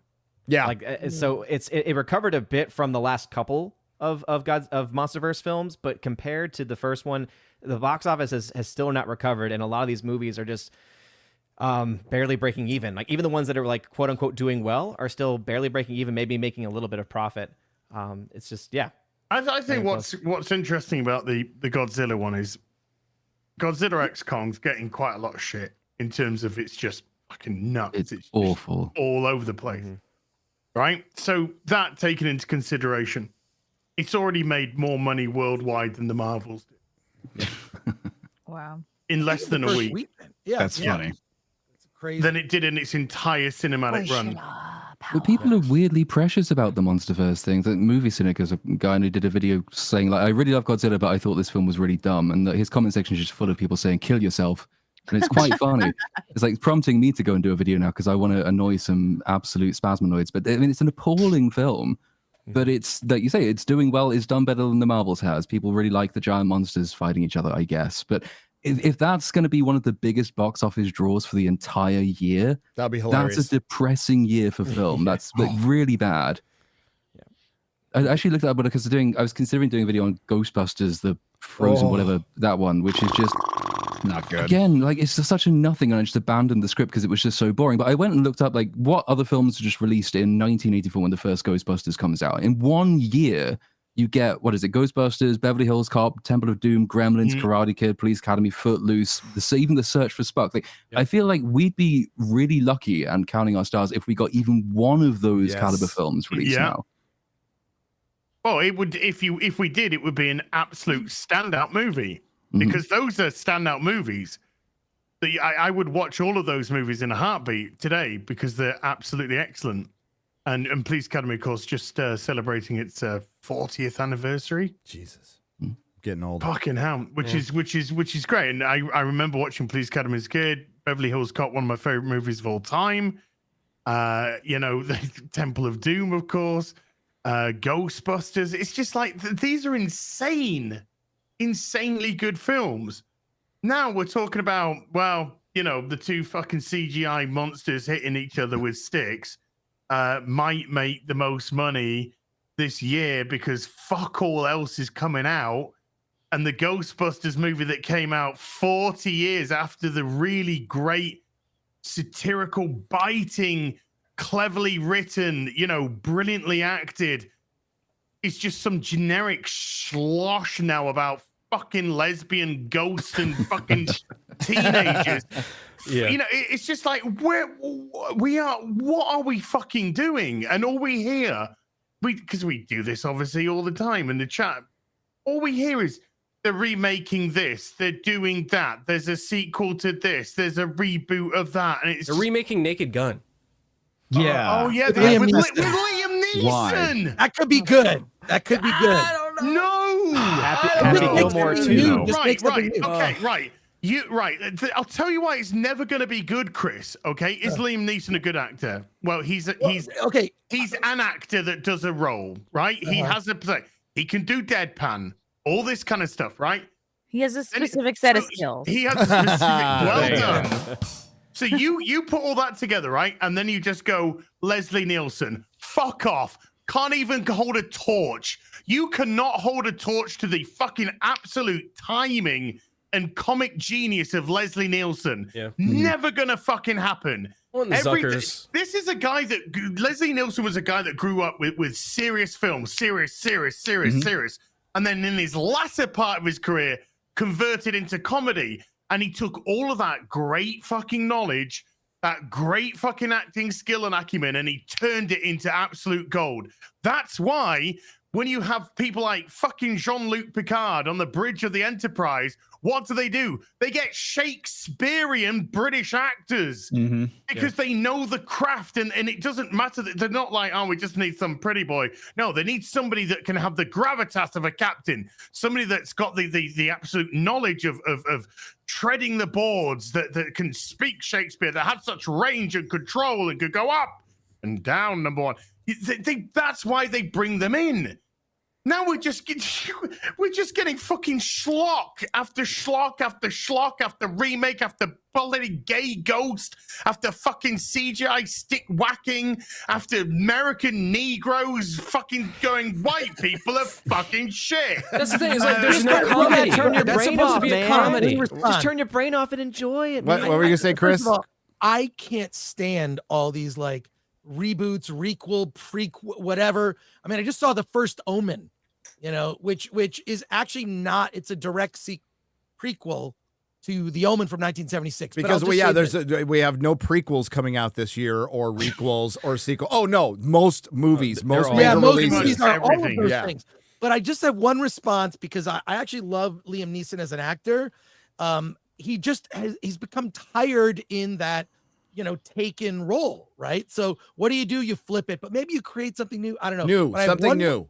Something you make the Blazing Saddles of woke. Like you make fun of woke Hollywood, like Blazing Saddles, starring Liam Neeson. It would be great. I have a one-word response to your diatribe, which is AIDS. So if you remember the series with Ricky Everybody Gervais, has AIDS. But Ricky Gervais wrote that extra scene. Him and Steve Merchant wrote that extra scene, and the reason why that extra scene with Liam Neeson is so funny is actually Ricky Gervais and Steve Merchant's response to what Liam Neeson is actually saying. Because you need the straight guy for the comic relief. Exactly. And they were you need writers. That's the thing. You don't have the writers anymore. You think they are going to write of that fucking quality? No. You think they're going to have the edginess of the jokes that came with the Abraham Zucker fucking stuff? But I think he's capable of it. Who knows? Whatever. I love the Naked Gun series, including Police Squad, the TV show. Police Squad was great. It's going to be written by Hannah fucking Gatsby or some fucking dog shit. True. Well, it's directed by one of the Lonely Island guys, which I like. I like those guys. They're pretty funny, but they're not Naked Gun funny. Like that's a very specific thing. Over the course of the week when I was dead sick, I watched Hot Shots Part 2, Top Secret. We watched all those with my kids, and they love those movies. They love the Naked Gun movies, but they're a very specific spoof movie. The style of like the visual jokes and physical comedy that we just don't do anymore, and you need writers that are at that level that can do it. The stupid fart jokes sometimes are way more sophisticated than any comedian that can write movies these days. But they're fart jokes that are played straight. Every single character in Airplane, Naked Gun, Police Squad, Top Secret, et al., every fucking one of them plays it straight. Now it would be like... And that's where the humor comes from. Yeah, that's that where would be the movie. Well, it's LOL so random. That's what passes my mean? humor right now. It's like the Beaver joke was fantastic in Naked Gun. Yeah, it's like nobody fucking does. We don't get like we don't get absurdist humor, and quite frankly, the people who still could do it wouldn't want to work in Hollywood because they'd be noted to death, or they wouldn't be allowed to do with it. Even Broken Lizard came out and did a Hulu movie. Is fucking awful. It was Quasimodo. Yeah, it was fucking terrible. And they were kind of like one of the last to do absurdist humor. I mean, Beer Fest is fucking great. Fucking hilarious. So good. Beer Fest is so fucking All good. their movies are fantastic. Yeah. I will say though, Akiva from the Lonely Island guy, they did. He directed MacGruber. That movie is absurd and weird and funny. So I don't. That's my only hope is like he's. I have faith that he's pretty funny, but the studio around it, I don't trust them. Like I don't trust anybody. Would around Tropic Thunder get made today? No. Right. Not even close. Would Blazing Saddles get made today? Oh hell no. Exactly. Dodgeball, what did we get? Hangover. Even when we got safer humor, safer comedies like American Pie, it became a little bit safer and it was a little bit more into the sex comedy, but not a Porky's. You know, you might see a little bit of tit, but the humor kind of came from that, and it was safer and it was funny. And what did that develop into? It developed into a bunch of fucking dog shit people trying to satirize that. And they don't understand the humor, and they don't understand why things like The Naked Gun were funny. And the reason why stuff like The Naked Gun was funny and Airplane was funny. First couple scary movies. We're because the people, when you love the genre that you're spoofing, it shines. Like, you know that when you're doing Police Squad, they loved those old style detective shows. You know, that they absolutely fucking adored them as a kid and growing up. And then they said, right, how can we take these wonderful shows, sort of play them as if they were in that year, that sort of era, but obviously you move it over into current, the current time, and you put your absurdist humor. Nobody could do, Mel Brooks aside possibly, but nobody can do absurdist humor like Zucker Abraham Zucker. Nobody could. They were just the absolute fucking masters of it. Many attempted to copy them. Everyone fucking failed miserably. And that's what we're going to get with this. We're going to get some sanitized, current day, can't be offensive to this group, can't be offensive to that group, can't be sexist, can't be misogynist, can't be this, can't be fucking that. And it just gets fucking struck down with everything. So you're going to get the blandest fucking flattest, flatter than a fucking Kotaku's fucking zipper tits fucking comedy that ever has been fucking put on a screen, and it's going to be shite. And on top of that, there's DI requirements for cast and writing. And this was a film, I guess, that Jamie Foxx wrote back in 2016. What? Yeah, I think this is inspired by Robert Downey Jr.'s character in Tropic Thunder, if I'm not mistaken. They absolutely should release this. I don't know if they're gonna nut up and release it. Like, come on, Jamie Foxx, what are you afraid of? This is something they already shot. Yeah, and they just shelved it. It would make more money a little bit than most of the comedies today. It's got an all-star cast too. Why did they shelve it? Political correctness. Just afraid of, because it's a white man playing a brown man now in current day, which it has nobody would have cared. Jeremy Piven's it, like nobody. Yeah, I mean, aside from a few woke actors in fucking Hollywood, nobody would have cared.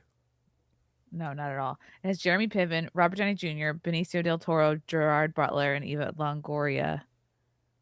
Like, this is the absolute best time to do that, because I think we're at a critical mass of people not giving a fuck about woke shit, and people going, oh, that's woke, don't do that. Just release it. And then when the articles come out, ignore them, and people will go see it. Yeah, I guess the one issue could be that theaters would have to be willing to release them. And I mean, there might be some here or there, but but like, I think that we have seen this happen before where they need money. They do, but I think that you've also seen them sometimes, like, they make it very difficult to release independent films, for instance, in theaters. So I think that would be the only thing that could keep it from getting that kind of release, I think. Well, yeah, and that's going to have to change. Well, that will change. Their destruction, the major studios, like the legacy studios are dying. Paramount just got put to junk status, their stock put to junk status. And after watching Star Trek Discovery Season 5, Episode 1, I understand why. It was fucking terrible. But I can't believe how it got worse. It actually got worse. I was laughing though. Like, this was a good time. It was a good time watching at all the just freaking bad science and stupidity in that show. But at Warner Brothers is like the one studio that's kind of done okay since all of their superhero flops in the box office. They're the ones who have done okay because they're trying to turn things around faster. Disney's not. But then, we get this. and like, why? I like Drew Goddard. I like Drew Goddard. Drew Goddard is good. Drew Goddard's done very good things. He gave us probably Well, the greatest live action Marvel thing ever, Daredevil. The Daredevil show. Yes. Worked on But Buffy the last and movie Angel. was so fucking tragic, Dude, though. it was so bad. I understand that. Baffling. Baffling. Did he work on? Oh, I didn't he get work through on- it. I wish I did. I couldn't get 15 minutes into it. I gave up. It was I so got to the fucking strawberry bad. bit. I got to the strawberry bit, and I was like, "Fuck this fucking movie." And I I watched the entire thing. I honestly don't even remember what the fucking I movie's don't about. know what it was. I just Well, remember they like, made as I was Trinity watching the it. The one. movie instead was of we're watching Neo. The Matrix. That's what the movie was. The movie was the actors in this movie are watching The Matrix from fucking 1999. Like, but I could just go do that. Exactly. So I did. I wish Drew After Goddard was Keanu working. Reeves went, "Oh, is this a fucking strawberry? Oh, fuck off." I wish he was working on Daredevil and not this. Okay, that's I wish Drew Goddard would like make something new, original. What was you he know, in original? I Cabin- bet he'd be great at that. Did he help write Cabin in the Woods? Yes, Yes. Okay, Yeah. that was awesome. damn good movie. He also, wrote a lot of episodes of season 5, Angel season 5. Yeah, he's done a lot of good stuff. So maybe this. I mean, this is certainly a better choice than the Wachowskis. Like completely. Still executive producer, so Brothers or sisters? The Wachowskis. the ones with no talent. The only So the correct sisters. answer, which is brothers. All the talent left them when they went to become women. I forgot what their old government names were. Is it Larry or something like that? Yeah. It was brothers. It was his idea. But like, there's only one Matrix movie. Okay, just stop. Just fucking stop. I get wanting to go back to the well to something that's proven, except this isn't proven. It's one good movie from 24 years ago. And they cribbed a huge amount. Going back to that point about loving your source material, I mean, they cribbed a huge amount from things like Ghost in the Shell in terms of Right, like, the hype concept, science fiction, near future, which is still brilliantly relevant to today. Like in the setting of The Matrix, you could make an incredibly good modern movie about modern times, which is kind of what The Matrix really is. I just don't trust that they have any ability to do that. And I also don't see how you can do it while continuing with the story that we got from The Matrix 2, 3, and I guess we're going to have to call it The Matrix 4 as well, because it does technically exist. I don't have any trust that they have any ability to get back to what The Matrix was supposed to be about, or even to continue the story. I think the only way to do it is if you do separate it as much as possible from everything else that's happened. Now's really the time to do a lot of great cyberpunk films too, because we're basically marching towards that future. Yep. Right. Yeah, Elon Musk needs a copy of the Ghost in the Shell immediately. But wasn't the Matrix Afterbirth? Wasn't that just a Wachowski singular? Yeah, they couldn't even get both of them on board, which is usually a sign that your thing shouldn't get off the ground. If the two original creators, only one of them can be bribed to go back. If I ever watched a movie that felt like a self-sabotage on purpose, Wait a that minute. movie. Two brothers who were so like in line with each other, they transitioned, couldn't agree on the fucking Matrix sequel. Yeah. Oh wow, that one love to be a fly on the wall for that argument. Oh shit. Yeah, Drew, go do something better, please. Isn't there a I scene know at the you got beginning good of ideas. Matrix 4 where they are actually talking to a network executive who demands that they do this new, better, bigger, more expensive version? Like it opens with, this is just a corporate sellout. So please invest heavily in the story we're about to tell you. Yep. And what was great, Chris might remember this, in the Matrix box set that came out 10, 15 years ago, they had people commenting on it that were critical of the sequels, and they really broke down like where they fucked up, and where they fucked up was by giving them more money. They just said, I know one of the guys who was on that commentary, Jeffrey Wells, and he talked about like how weird it was to be invited because he hated it. I've never heard of that as a DVD extra, which I thought is pretty cool. Actually. It was really good. Yeah. It really shows you like what changes in Hollywood. It's a great education of. Before, they were basically all in one warehouse. They shared trailers at some point. They shared food. Then all of a sudden, catering, separate trailers, agents, people weren't talking to each other, and it shows you what's happening now. It's if you have it, go and you haven't watched it, go watch those. They're pretty good. They're pretty Actually, good. Gary, I don't know if you looked at that story I DM'd you after the Nooner, a story about the writers, the screenwriters. They're to make money, because many of them haven't worked since the strike over the summer. A lot of them are doing DoorDash. So I was thinking of having a find that screenwriter article. deliver some lunch to me right now. Oh, I can find the yeah. article. Yeah, we have that article. It's the one I'm scared. It's Right. Yeah. That one is like, why oh it's a my brutal God. time to be a TV writer. It's a brutal time to be a TV viewer. Okay, screw Honestly, you. Agreed. By the way, Ryan, little bit of a family emergency, so he had to take off. The end of peak TV has ushered in. Well, I probably should read the headline. I'm scared. Why it's a brutal time to be a TV writer. The end of peak TV has ushered in an era of contraction, shrinkage, with fewer buyers. Farewell, the CW. By the way, just want to point out, the CW network never made a single dollar ever in its entirety. Go look it up. It never Smallville? made any money. Nope. Even the entire Arrowverse, like the beginning. None of it. Arrowverse, It never was profitable. Nope. That's crazy. It is Yeah. crazy, and it lasted that long. Had a lot of investor money. Wow. And fierce competition for the few shows that are staffing. People are in total survival mode. Now, the heir and apparent to the CW is Star Trek Discovery. It is worse. It is actually worse. Emily Sheaver's career was just getting started. The 36-year-old began her TV writing career in the 2020 as a writer's production assistant and script coordinator for Legends of Tomorrow. I wonder how many comics she read. Probably none. I fucking hell, that pilot episode for Legends of Tomorrow drove me insane. I liked the bit where Atom is talking to Arrow about how everyone forgot when he vanished, when he got so small and everyone thought he was dead, how the world forgot about him. And he did this, by the way, stood next to this sign where they named the fucking city after him.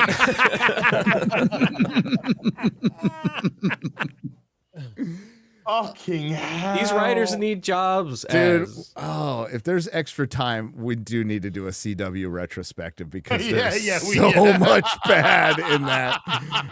Oh my God. So Legends of Tomorrow, before getting hired as a staff writer on ABC's The Company You Keep, after the drama that marked Milo, somebody's name, follow-up to This Is Us. Oh, that one was canceled following a single season shortly after the WGA strike began last May. Cheever had no job to return to when it ended in September. Wow. How's that strike working out for everybody? Just want to ask y'all out there, the ones who are Hunky-dory. left. Maybe you're delivering food right now. Hey, it's honest work if you can get it. Like scores of others, writers of all levels and backgrounds, she doesn't know when or where her next paycheck will come from. Well, I think this is the part where you just go find Starbucks. another job. Yeah, like yeah. Welcome Just to reality. America. Yeah. Also, welcome to the industry. Like this is how the industry has always been. You literally go job to job to job. Usually Yeah. transporting food from people that cook the food to people that eat the food. Welcome to the current state of the economy as well. Yeah, maybe after I crashed and burned and sold my comic shop, I should have just held out and waited for another comic shop or another job in the comic industry. Yeah. Or I look for other work somewhere else. Just throwing it out there. Across the TV landscape, buying has cooled dramatically. Oh, wow. Crazy. I wonder, some people were warning that was going to happen. Can't remember who they were, though. And many writers now find themselves in situations like Cheever. By the way, if you aren't being paid as a writer, you're no longer a writer. You're just unemployed. Just want to point that out. With opportunities shrinking as the industry shifts from peak TV to an era of contraction and austerity, a wave of downsizing that kicked off last year when the priorities of Wall Street changed from a focus on subscriber growth to profitability. How dare they? Like, it's not stopping borrowing shit tons of money that you can't ever possibly afford to make back is not austerity. That's not. just being sensible with money, Yeah. which Yes. they weren't for a long time. Thank you. We're over $34 trillion in debt right now. they're trying to act like they're government workers, you know? It's like, what the hell? Like, you're entitled to this job that's basically a leisure activity, right? You provide entertainment as a leisure activity to the people who actually fucking work. Just want to point that out. We say looks like they're a government worker. There was actually an article, I think it was in Jacobin or some unserious, very left-wing place like that, saying that the answer to the problem of like journalists being made unemployed is that the government should definitely fund journalism. Make journalism schools free and give them like benefits to top up their wages. Okay. And like, the government can control the media, and that will solve the problem. Sounds like a great plan. And I want a pony. You know, like fucking and a magic rainbow. And a magic I want rainbow. It now. That evil Wall Street and those evil business owners want to focus on actually making money now. Fucking bastards. As streamers like Netflix and Max right-size their slates, the broadcast pipelines for Peacock, a stupid name for a streaming service, Hulu, and which is now Disney Plus, and Paramount Plus, which is about to go down, are drying up. A decade ago, broadcasters collectively ordered as many as 98 pilots. Today, that number can be counted on one hand. By the way, right sizing is code for downsizing. Oh, I thought it was turning people to the alt-right. My bad. Yeah, that too. Radicalizing. There are so few shows that are still being greenlit, so few new pilots that are being ordered, and fewer spots in writers' rooms, says Shannon Corbeil, a finalist for the Disney TV Writing Fellowship that was put on hold during the WGA strike. The staffing positions available are going to be more seasoned writers. Oh. And it's so predictable. Everyone knew this would happen. If you're going on strike demanding more money, who the fuck do you think they're going to hire? Are they going to take a risk on an unproven person that they then have to pay more money, or are they going to go with the people they know? You can't vote yourself more money and then complain that you're actually economically not competitive anymore. This is basic stuff, but of course they're a writer for Disney, so they don't know that. Right, and this isn't like some kid who just got a job out of college. And it's always like this. This is a 36-year-old woman who was talking earlier, okay? So, and the pilots that are being purchased are being bought from proven writers. Holy shit. What? This is, they're a bunch of Nazis, obviously. Unprecedented. Unprecedented. Brandon K. Hines spent more than a decade working in support of staff jobs as a script coordinator on Comedy Central's Aquafina is Nora from Queens. I can't imagine why they're not getting work. And Amazon's Harlem. He was staffed as a writer for the first time on Showtime's Fellow Travelers. Hines was homeless and had been bouncing between camping, couch surfing with friends, and the occasional Airbnb before he turned to driving to DoorDash. So, hold on. Dude, what? Can I quote Spider-Man 3 here? And how's this my problem? I would turn to DoorDash before I was camping. I would I'm just saying.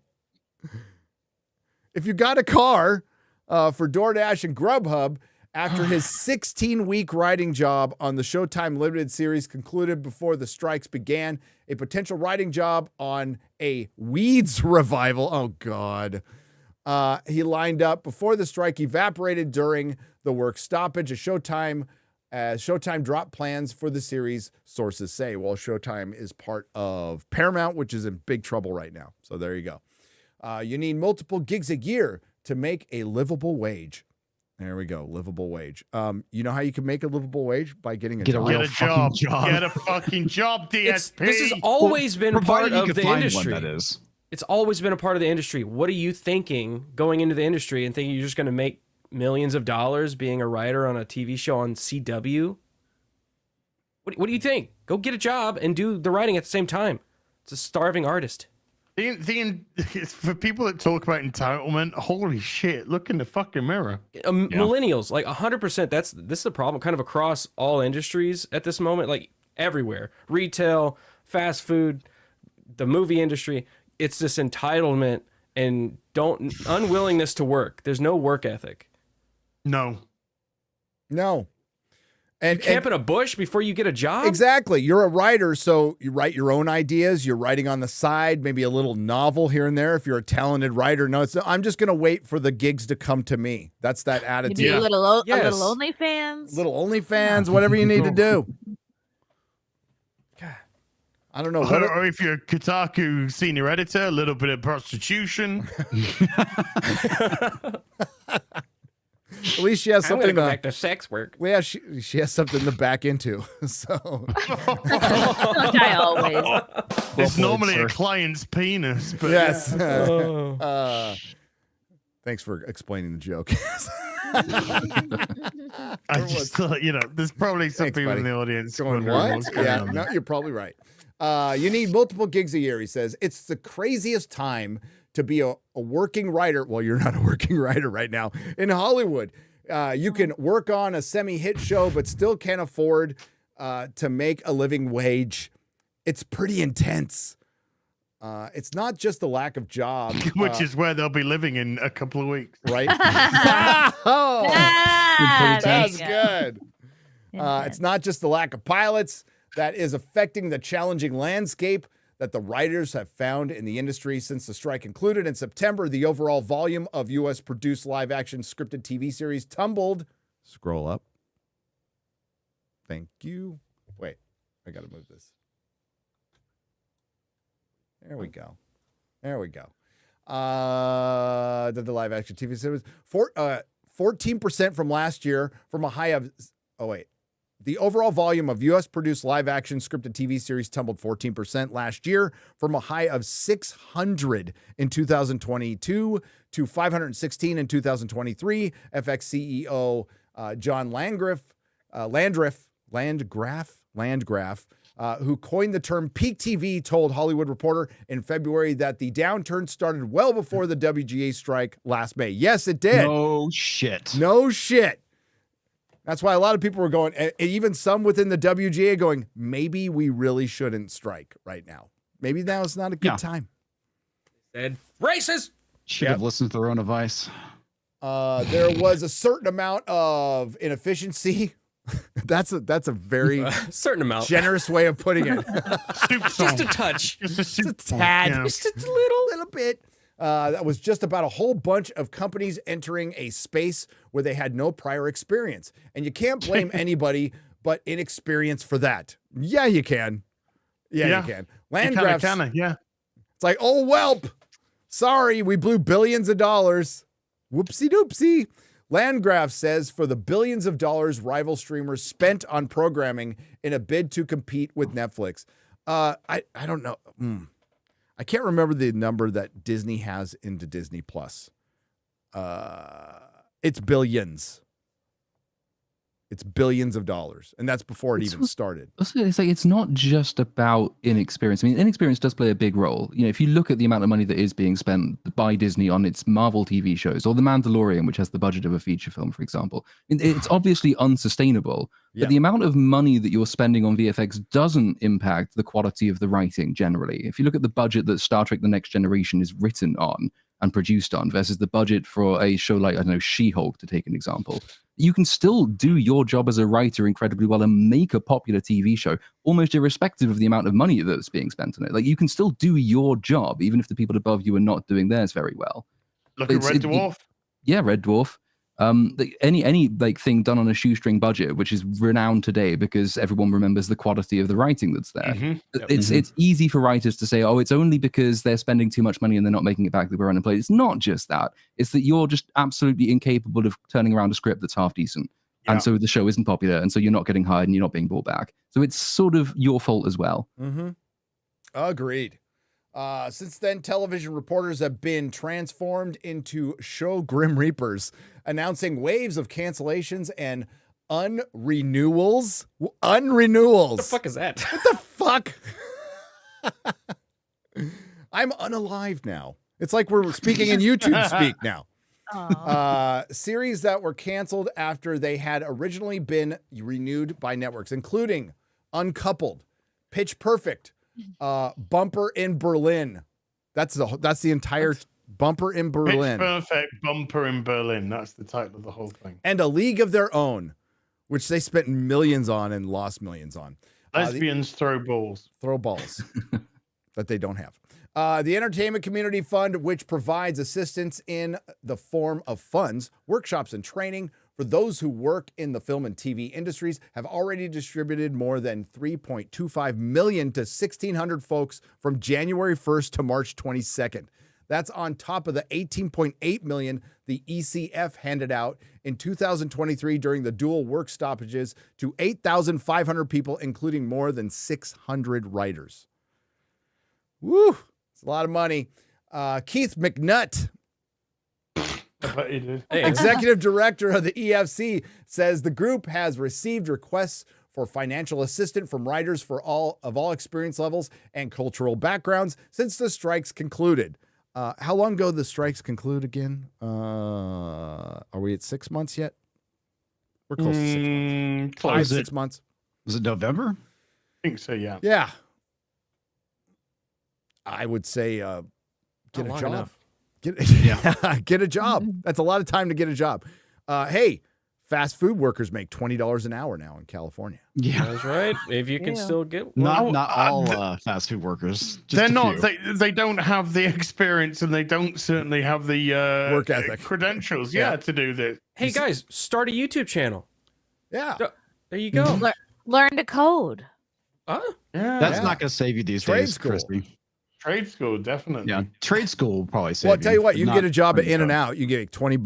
You'd work your ass off. You see those kids in there? They work their ass off. It's absolutely fucking hilarious to me that people in an industry like Hollywood, right? Something we think, oh, those guys must be making millions, right?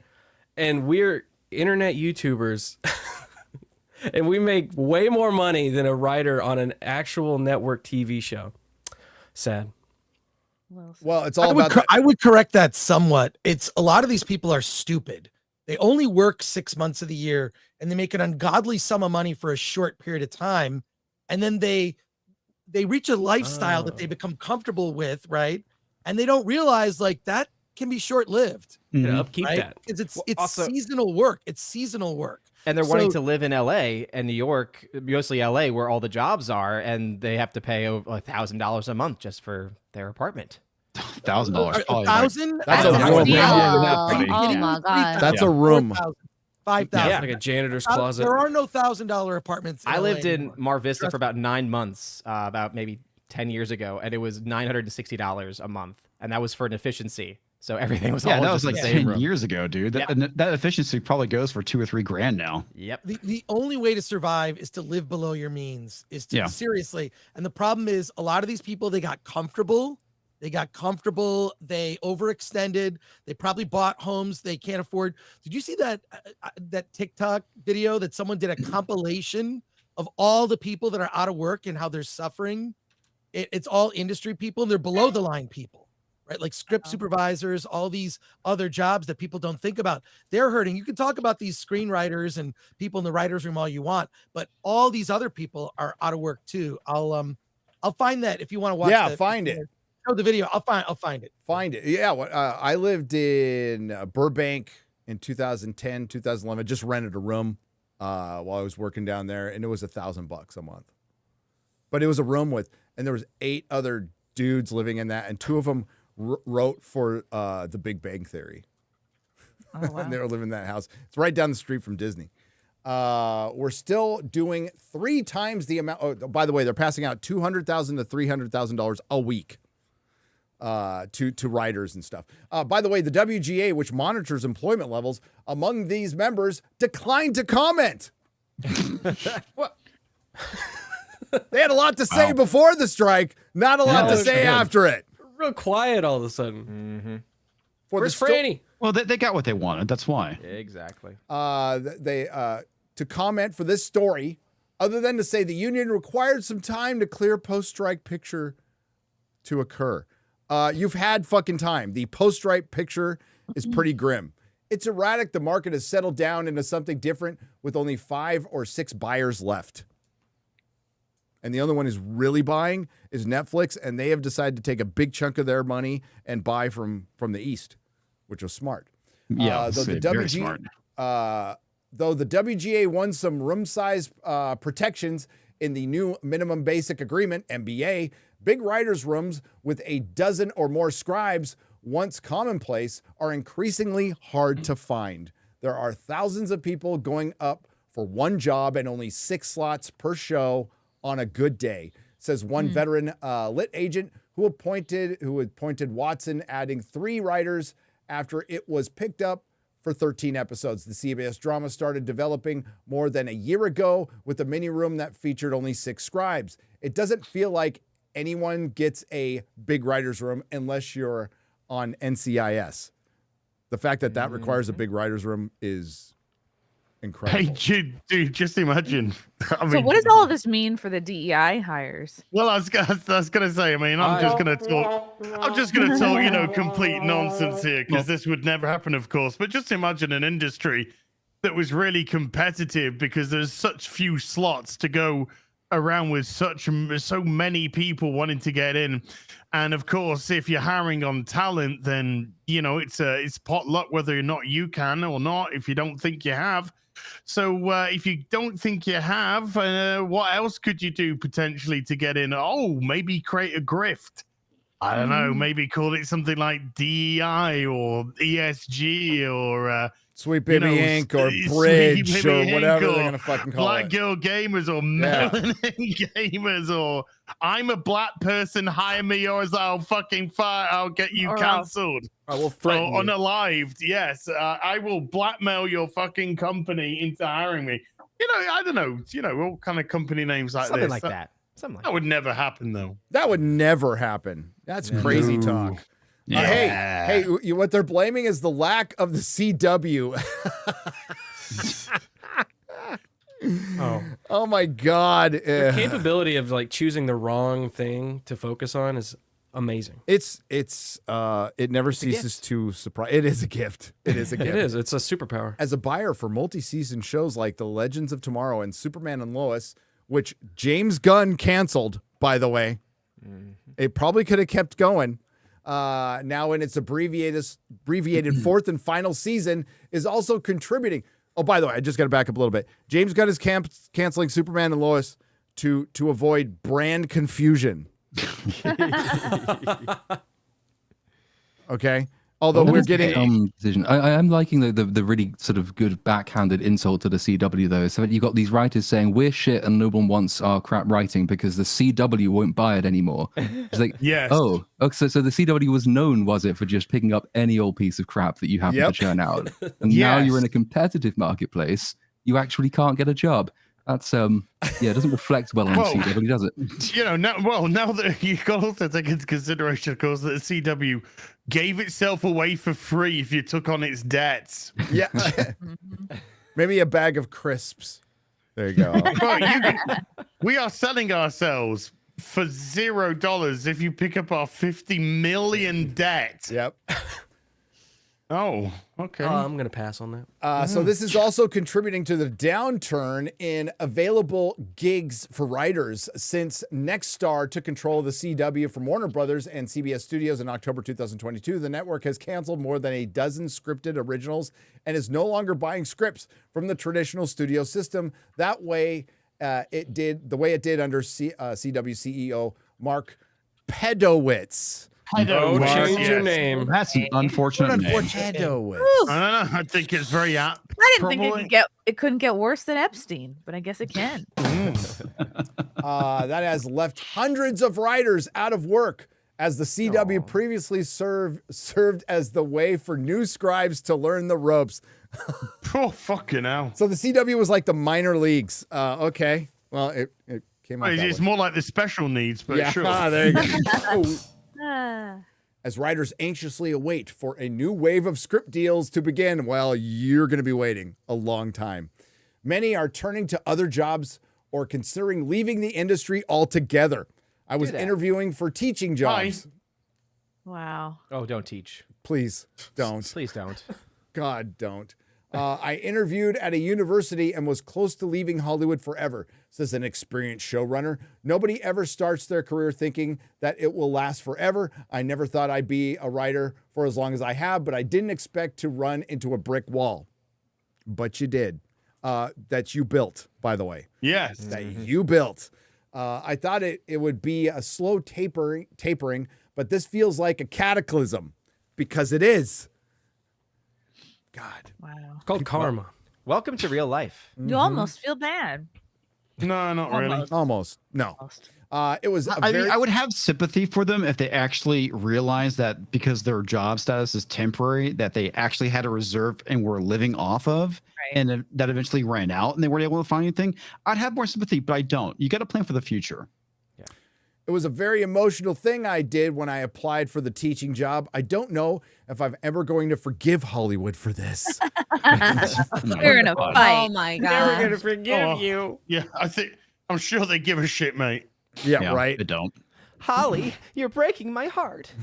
To go from the pandemic to the strikes to this, by the way, the pandemic you in Hollywood were allowed to work through. So fuck off with that. It feels like one war of attrition after another. I know it's a bunch of self-inflicted wounds, you dipshit. I can't stop stabbing myself. I Why can't would you do stop. this? Stop hitting yourself. Stop hitting yourself. Yeah. This hurts. Then stop. I can't keep reading this. It's painful. We told you it was going to happen. Yep. We all told you. Everybody in this chat told you it was going to happen. Anybody with a working brain could have seen this coming. Dude, wait till 2 years down the road. 2 years down the road, it's going to be even worse. And you know what people are doing? They're still being entertained every day. Hollywood's competing against itself. I talked about Judd Apatow was complaining that they aren't ordering new shows because they're just buying old ones that people like, that were good. And it's hard to compete against that. Shocker. Shocking. Dude, I'll say it again. When fucking Suits goes on Netflix and it's the most watched thing over the summer. Suits.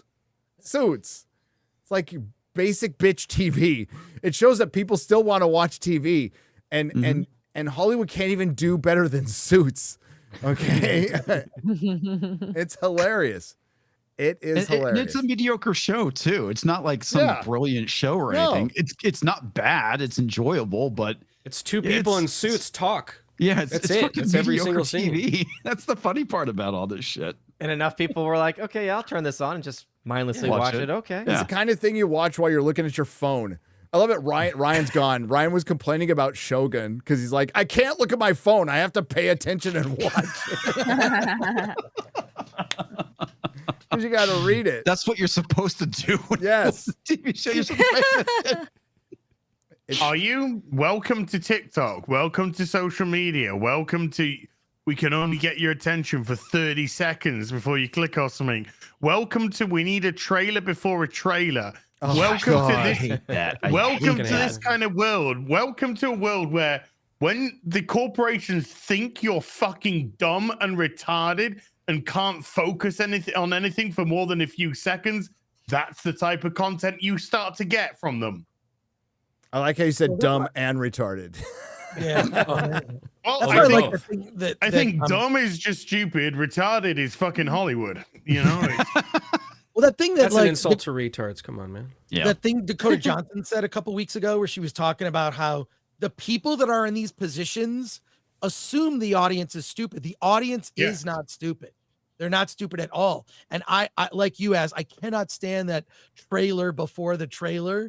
The Fall Guy trailer starts now. Who cares? Shut up. Just show it. Play it. It's moronic. I put that TikTok link in there. I don't know if you can show it, Garrett. I mean, I'm sure you can show it. Like, you have to have a. I hate TikTok, but yeah, I don't have a TikTok account. No. So this is just get a job. The entertainment industry is Oh. seriously Or a California shirt. My name's Matt Tobin. I'm a former executive producer and so many of my mentors and my friends. So you destroyed the industry. Yeah. Is that as loud as you can? I mean, we can read That's it, pretty quiet. but is that as loud as you can get it? There's a lot of industries that are broken too, which is, it's like Hollywood, go fuck yourself, man. I mean, Everything right seriously. Collaborators are working less to the point where Collaborators. we're just people trying to make a living, and it's Oh, getting are really you? hard to do that. I'm Jen. I am Hi, Jen. a former editor. I'm non-binary. Definitely financially struggling. May lose my house. Hey, John, get a job. Really? I genuinely feel sorry for because these aren't the people that make decisions. These aren't executives. Yeah. They're not driving the content. Casting director. These are the worker bees, right? That actually make the stuff. So I do feel for them. I'll say one thing that's interesting: the montage, mostly white people. So well, yeah, and the WGA and the Film Actors Guild is all responsible for this. Yeah. And Exactly. the producers too. They saw this all of coming. them. They all saw this coming. And the WGA and the Film Actors Guild walked right in the producer's trap. Now, that's a disaster that the producers made. They overspent the money. They were spending it like a coke fiend in Vegas, and they needed a way out, and the WGA and the Film Actors Guild provided them with that way out. Director, the last show I worked on was Generation Gap. We're just trying to keep our kids fed at this point. Keep our house, keep our cars, get food on the table. My name is Wilfredo Hernandez. I used to be a television editor, and I'm being forced to move out of my house because I'm not going to be able to afford the mortgage anymore. So let's try and make this very aware that I am having a hard problem sympathizing with anyone fucking here. Yeah, there's a lot of fucking crying, arrogance. Yeah, when you don't have a job, get out there, fucking apply, get something. You know, just because you used to do, let's say I did sales and marketing. Let's just say I couldn't get a job there. What do? Fucking take to fucking social media. Nobody in our generation or even Gen X has had the same job their whole adult life. No. Also, that last it's like woman, a boomer expectation. Also, think about that. That last woman said, "Lose my house and cars, plural." Cars, yes. Cars. Yeah. I want people to have Cars houses. are I want people to luxury. have multiple cars. I want people to feed their family. That's great. I want you to work in Hollywood. I want you to have fun and make creative things. That'd be cool. But make good stuff. What's the point of this? Is Hollywood broken because you guys have not been making good things and on top of that, been trashing the audience and treating them like retards? Yeah. Is that it? Well, and he's an editor, right? This is a former editor. Yeah. Go offer to if you're good. Dude, yeah. Go find some content creators to go edit for. Yes. They need a good, reliable editor. Absolutely. Hard to find.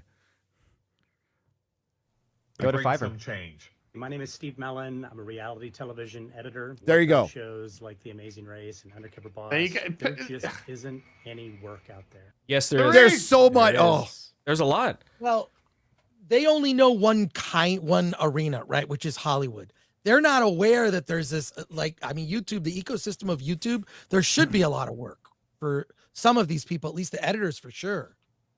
I like the chat said, learn to weld. That's something you can learn in a reasonable amount of time and make a lot of fucking money doing, by the way. Speaking of welding, did you seen that video of Sydney Sweeney working on the cars? That's pretty awesome. Yeah. Oh my God. Working on her car. Isn't that her truck that she's working on? Yeah. Good for her. There's actually a fun little bit of her backstory is that when she tried to convince her parents to let her get into acting, I think she drew them up like a 5-year business plan to prove that she was going to be able to make it, and like she had a fallback plan if it didn't work out. She's moved into producing because she wants to increase the number of opportunities that she can create for herself. Like this is somebody who's got into a very, very capricious industry with a plan and several fallback positions.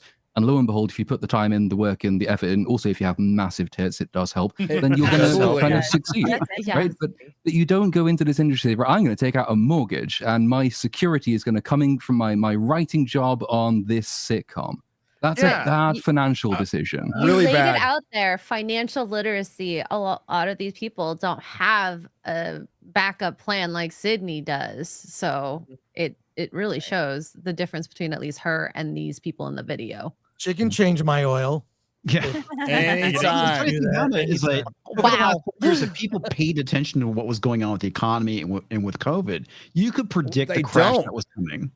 These are, I'm guessing most of these people will think the economy's great because my guy's in office. The economy's fantastic because MSNBC told me. How's The Rock feeling about that right now? Yep. I love well, we'll show that in a second. Great. Oh, yeah. I got that one ready. Oh, it's so good. But even like back in 2020, I knew the economy was going to get bad and there was a potential for me to lose my job, which is the reason why I took precautions. Exactly. Anybody who's got a functioning brain they're printing a bunch of fucking money. That's really, really bad. That's really, really bad. And it's bad. Wow. Shocking. But instead, they took their job for granted and the audience for granted. It's kind of like the equivalent of putting all of your money into some meme stock and then it crashes and then you blame capitalism for it. It's like, that's not the system's fault. That's you being a moron. Yes. But they don't want to take. Nobody wants to take responsibility. Yeah, exactly. Except in a video where I take responsibility. That's what this is. It's just not black and white. Yeah. Except when it's fake. My Yeah, wife, but it's Stephanie, has oh as god. a post-production supervisor. She's working in Instacart runs, trying to just keep her sanity and bring some extra money in. Half of my Rolodex, Good for her. They're looking for work. They're scared. They could use some help and support. My name is Erin. I'm an SVP of Development and Unscripted. What? I've been in With all the the business for feet? 22 Why years. is there Laid feet off. there? Single Senior mother with VP, 3 senior kids. vice The president. situation really stinks. Oh, is It's this why a she's kid. making her I'm an money? Editor. Flip Last pics? year, I was brought in to revamp a signature element of one of Netflix's most popular shows. I haven't worked since, and now my family and I are living on credit. Hi, my name is Anna. Right. Just stop for a second, please. Why Right. would you do that? We are not dealing with people who are like 22 here.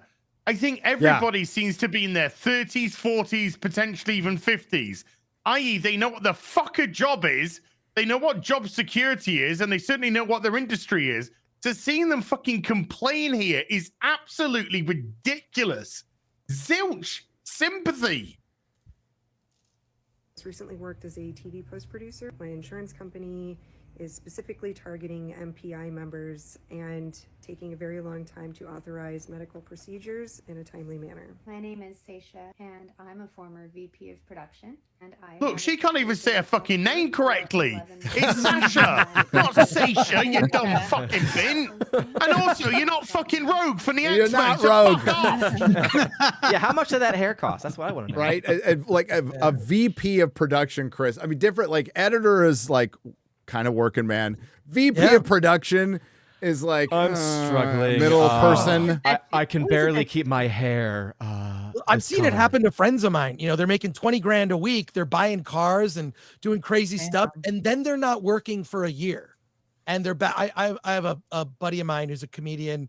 He was like a recurring on the Kimmel show whenever they would do bits, Tommy Bechtold. And he learned very early on, he never quit his bartending jobs. In between all of the shows, he'll make a ton of money. He lives beneath his means. He's doing fine. He's doing fine because he plans for it. It's a difficult life to it's a difficult life to do that. And I think a lot of these people, they got comfortable. And I hope that they really reflect and look at why we're here. We're here because the audience has walked away. Did you get that impression though, Chris? Because I sure as hell didn't. I don't get that impression. But also they're not watching us, right? They're not watching. And only now, Nerdstradamus, that would be Gary, and Critical Drinker are like kind of going mainstream. I mean, in a good way, where the message is getting out, the message people need to hear, not the message. Do you know what I'm saying? Mhm. Like your appearances on Peers are very helpful. Like, I feel like now there's normies are waking up to the fact that like, wow, people don't like this entertainment. They're walking away. And I just don't think that that's a thing that people know beyond the viewers here. Yeah. When you talk about Chris, people crave diverse entertainment. It's the lesson I learned at the comic shop, as is brought up. Many people brought this up. It's not my idea. Is the customer that walks away quietly. That's the worst one because you don't know what you did wrong. It's the one that tells you that's and you need to listen, but most people are just gonna, especially when the industry, whether it's true or not, it is perception is reality in this case. Hollywood was telling a lot of people to fuck off for a long time, and they just did. Yeah, they just did, and now you're paying the price. Whether you're an editor who had nothing to do with that or not, your culture told your paying customers to fuck off, and they did. Yes, comics is going through that too. The American comic book industry through it. They're done. They're fucking toast. They're absolute toast because they did more than tell their customers to fuck off. So it didn't take rocket science to figure this out. It's basic it's basic fucking math. which cause and effect. Cause and effect. And now you're in a decline that you're never going to get out of. You're not going to be the most you're not the most relevant industry. You won't even be the third most relevant industry in short order. Will we still get scripted entertainment? Sure. Yeah, we'll still get movies, but Alamo Drafthouse for sale, which sucks. I like the Alamo Drafthouse. They're the ones who do run older movies and older trailers. And who just came out and bitched about them serving food?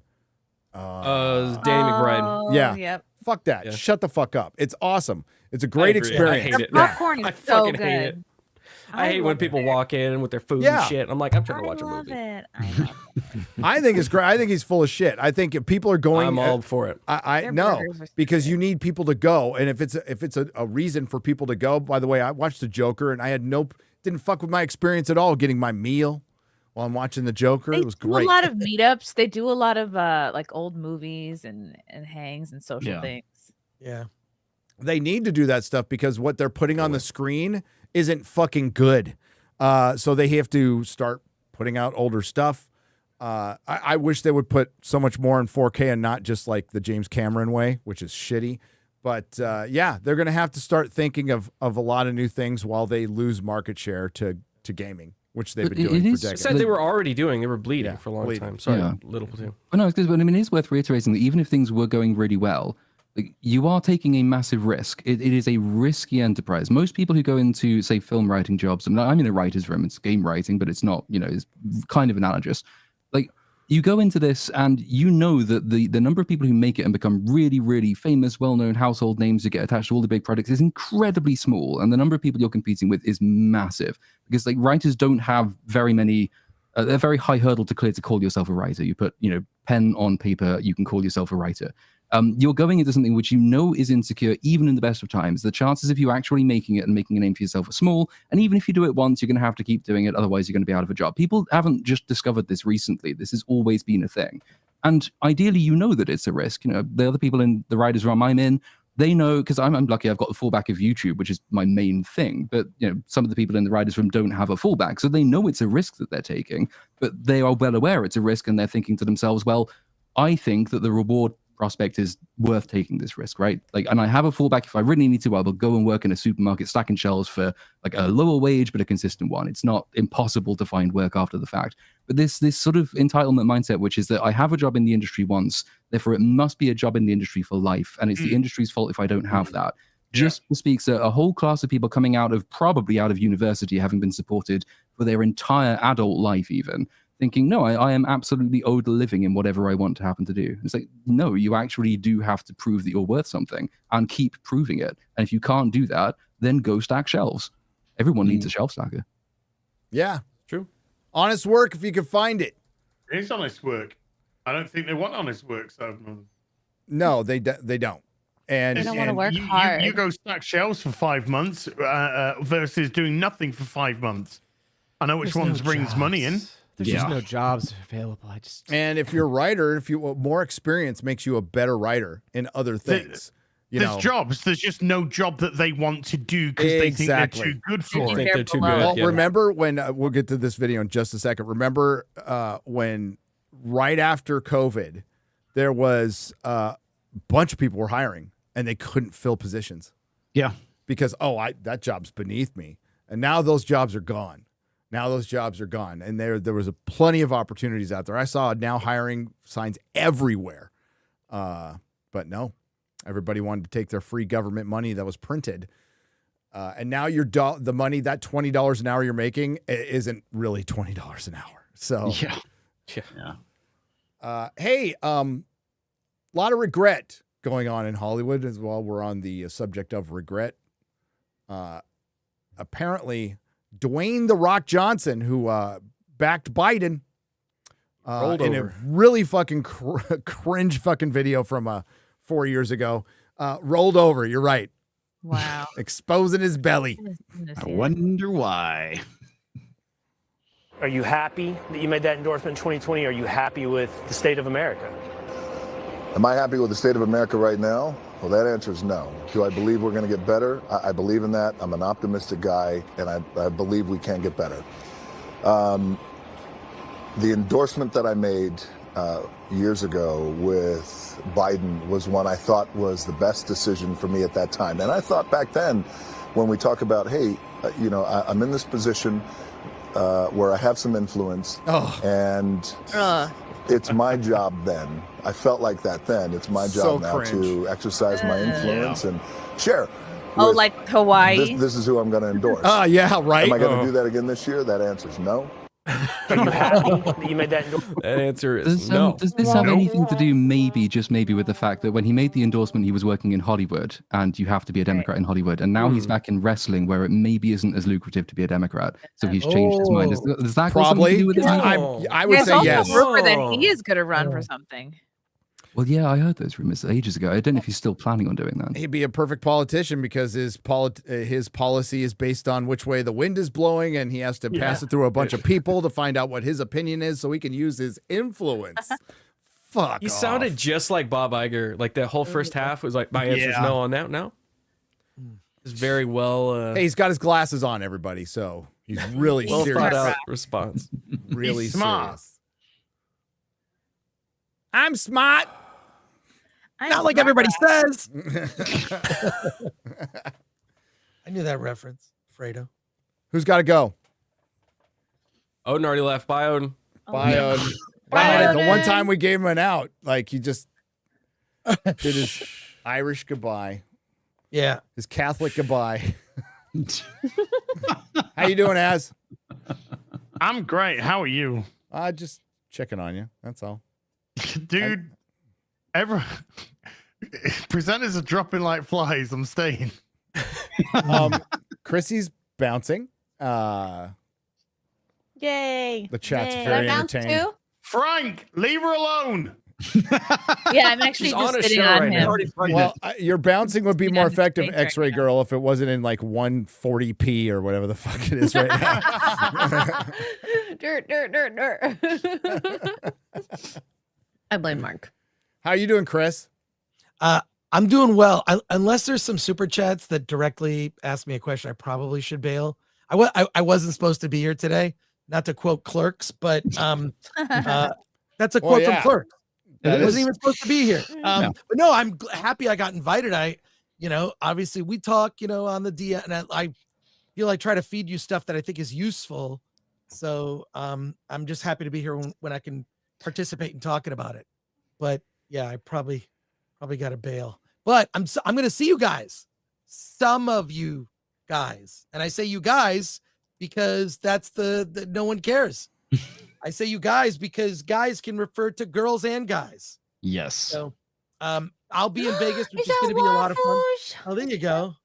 Are you muffin? Cute puppy trying to upstage my exit. I Fine. know. Whatever. It's all good. I don't care. It's all good.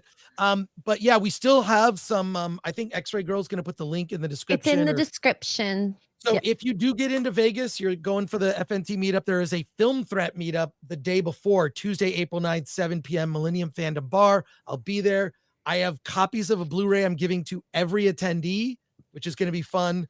And Film Threat giveaways and other stuff. I might sell some things here and there, but whatever. But I hope you come by and check it out. And I'll be in Vegas next week with everybody. So I'll probably lose my voice the first day. It's going to be a lot of fun. Yeah. I can't Pace wait. yourself on. It's Vegas. Pace yourself. Yeah, I was going to say, I plan to pace myself. I'm not going to get a giant boot filled with margarita. But now that I say that out loud, I probably am I'll going do to. it with Probably you, are. Chris. Just remember, Let's we do have it. to go to CinemaCon at least one day during the day. So But you didn't say we had to be sober. So that's No, you don't have to be. I don't care. Do what It you is want to do. Vegas. Yeah. I'm so jealous. Yeah. So I'm looking forward to it. Can't wait Sorry, to see Chrissy. It's your own some damn- of it's your you. own damn fault. I'll get my own margarita boot. I'll show you. Yeah. Oh, it'll be ready right after you give birth. It's like, Post birth, she's like, yeah. Bring it in. I'm packing it in my hospital bag. Yeah. How soon can you start drinking after you give birth? Probably like immediately. No, you can That's drink my right point. away, Yeah. but it's just the milk. Yeah, you have to pump and dump. Yeah. Oh. as all, excuse me. Pump and dump. Yeah, it's called a pump and dump, actually. Yes, it is. Otherwise, Well, the that's- baby drinks alcohol. Well, that's how we got here. Yeah.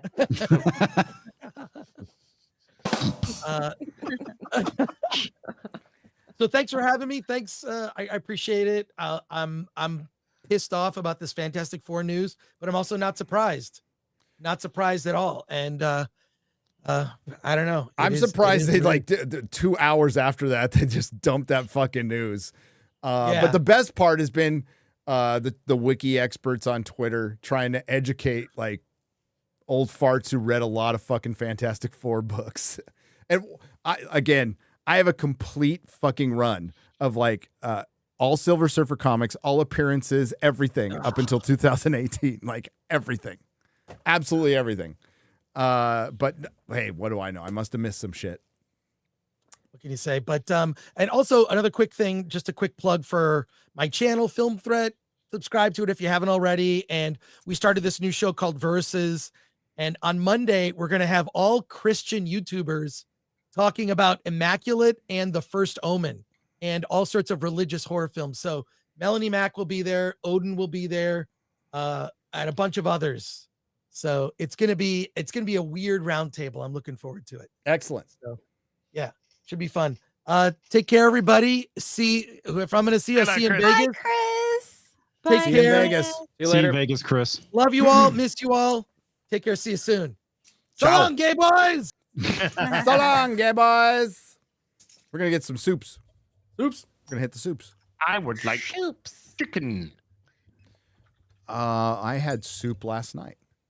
Split pea A soup. nice chili would be Really good. good. Ooh, split pea soup's good. I Oh, love so good. chili. Chili's good, but is that a soup? It's just chili. It's like a very chunky soup, but It's yeah. liquidy. It's liquidy and chunky. Chili is chili. It's not soup. Yeah. Oh my god. Rolling the Wretched. 2 parts. It's chili soup. Oh, sorry, four parts. Oh, My math is wrong. Oh my god. You okay? You I'm started off my drinking game. early, didn't you? 4 parts for $100.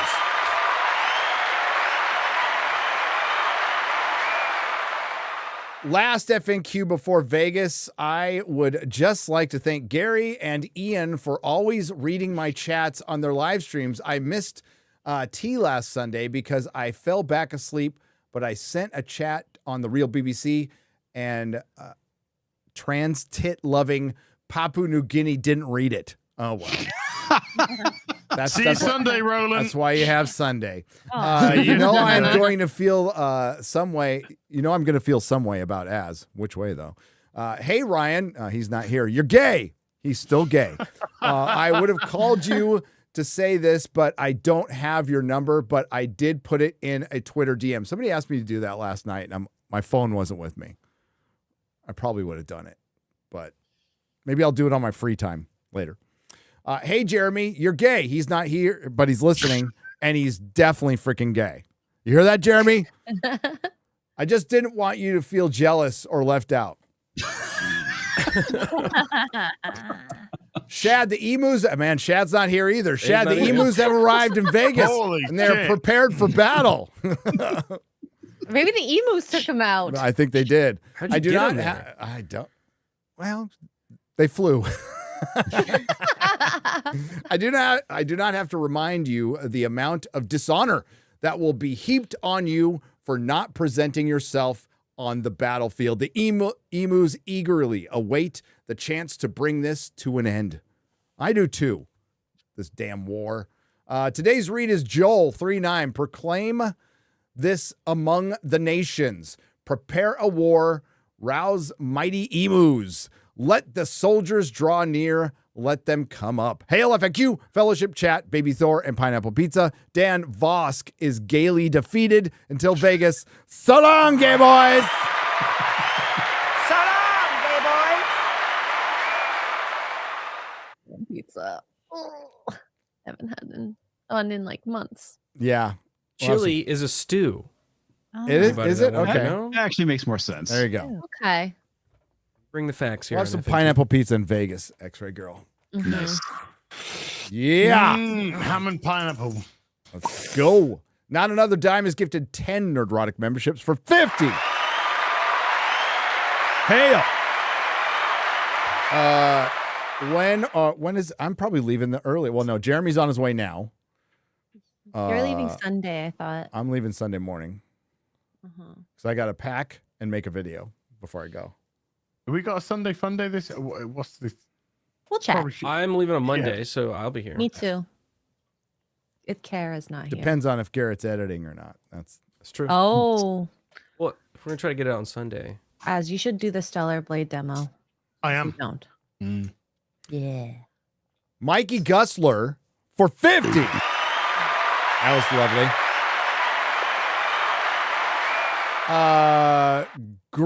Is it Grizzly? I thought it was Grizzy. Grizzy released a video about shills defending the female Silver Surfer casting.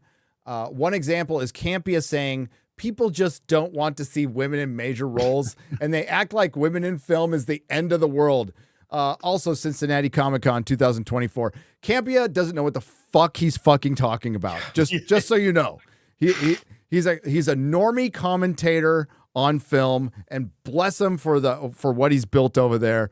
But for the most part, especially when it comes to superhero lore, doesn't know shit. Just so you know. And whatever he does know, he learned from Rob. Hail RMP. Yes. But I'd be happy to see Frankie Ray in like Fantastic Four 3 in the third film. It's fine. But I mean, this is the same argument that has been going back and forth for 8 years that they lost about 4 years ago. So whatever. Paul Belfour for $50. That being said, we see Campy at CinemaCon. He's welcome to come see us at the meetup. Can't wait to. Hopefully, I'll meet him and Movie Bob. Think Movie Bob will go to CinemaCon? And he walk there? Well, he should. The scooters, right? He should. Paul Belfiore for $50 says, Hail Ryan of Outpost RK, who uploads 38 times a day. He's renowned as a racist, which should make him the basest, but like a Navy man, he is gay. That was beautifully put. What a poet. B-Chain 315 for 50. Hail FNT. I hope everyone has a great time this coming week in Vegas. Hoping one day for a Northeast meetup, maybe someday. The last week of streams and videos you guys have put out have been some of the best. See you next week. Cheers. Thank you. I am thinking about something in New York. Somebody made an offer that sounded pretty, not New York City though. Fuck that place. I will never fucking go there. Westchester. I'll just say what was offered was really fucking cool. Really cool. So I talked to Jeremy about it. I got to get back to the guy, but it's a possibility. Legalize Adulthood has gifted 40 Nerdrotic memberships for $200.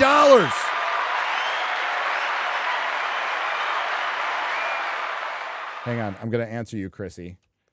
Yeah, because there's one I'm going to in that Eastern. area, a very large area. So the guy owns what I'm about to. Oh, I wonder if I know. Oh, I don't know that. Oh. Offered it to us for the weekend. So I'm going to say yes. We just got to That's coordinate cool. it right. Yeah. I'll drive down. Yeah. I'm so excited. Watch out on the roads. Kratos El Grados for $50. I like it when you call me Big 50. Big 50. Hey, look, my name's back to normal. Horror Amarada gets a shout out because Horror Amarada is the best person named fuck you, Horror Amarada on the internet. Sheepsidian, that's Black Aragorn, is pretty cool too. Can't wait to hang out in Vegas. I can't wait either. It's going to be good. It's going to be fun. I'm going to have to pace myself too. ZF Morgs for 50 British pounds. That's proper money, by the way. The pounds. I've seen many Friday Night Tights, but it's the first time I've ever caught one live. All right. Hail to the FNT crew and hail to the 199. Also, fuck Disney. Fuck Disney. Well, they are fucked. Massively. Tomac for $100.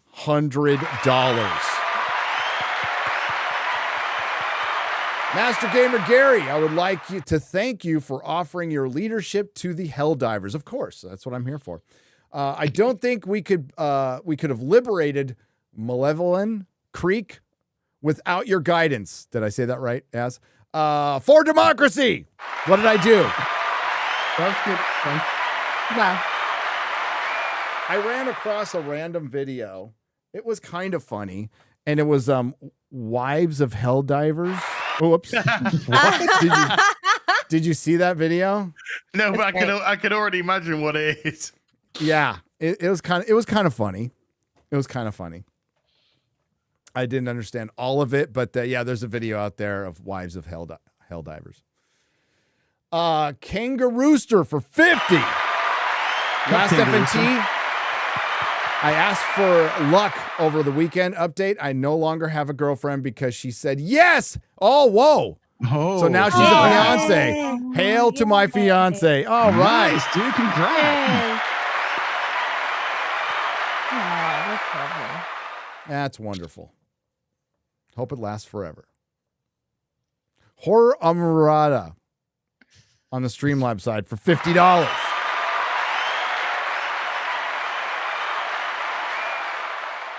Every time somebody announces they're married, I want to be funny and be a dick and say, well, you always got to get that first one out of the way. But, yours will last forever.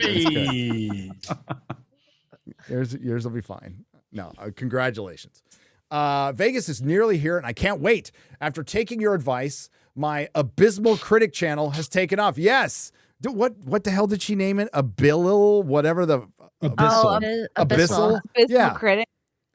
Yeah, Abysmal Critic is so much better. So good. I'm glad it's taking off, and I'm so humbled.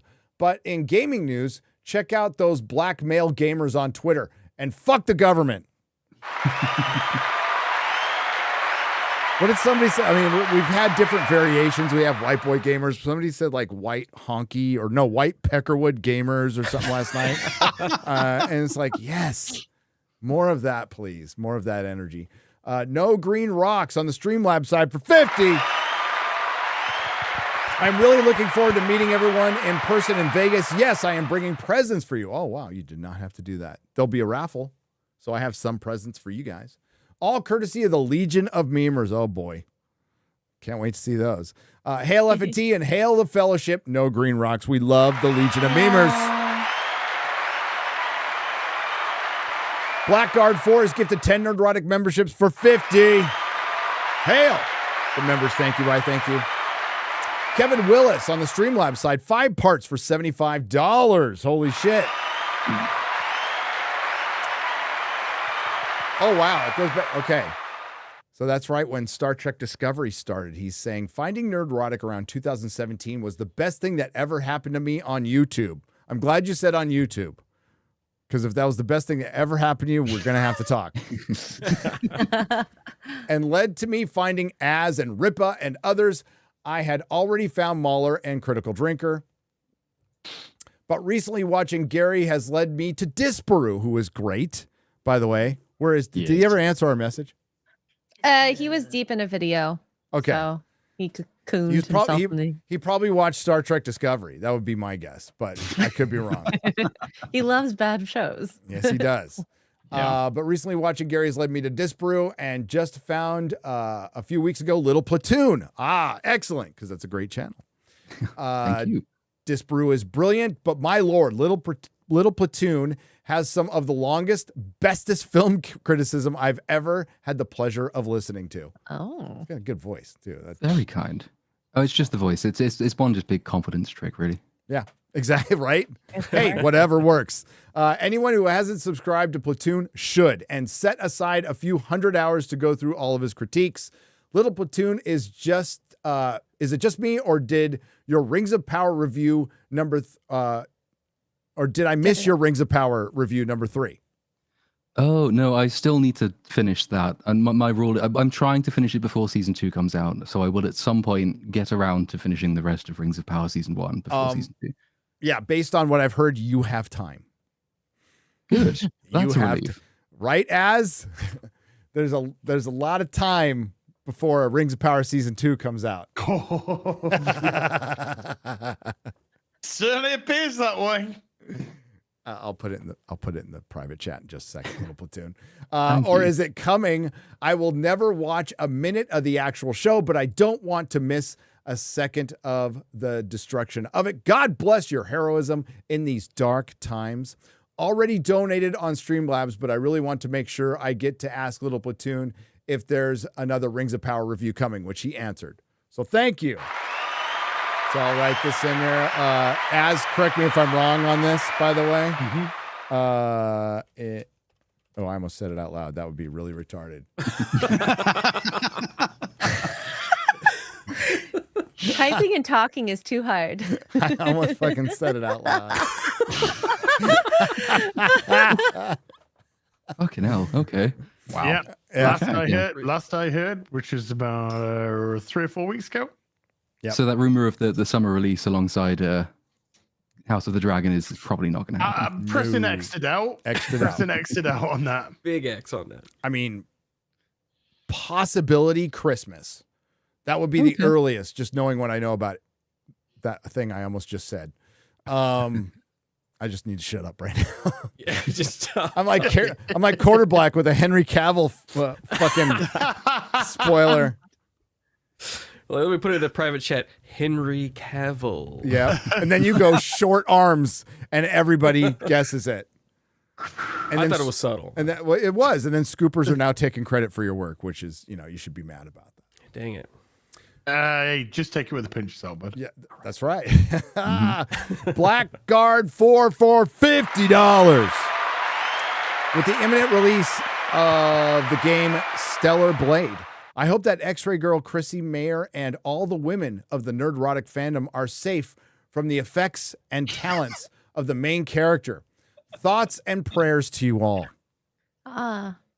I've already been hit with that. I found the skin suit.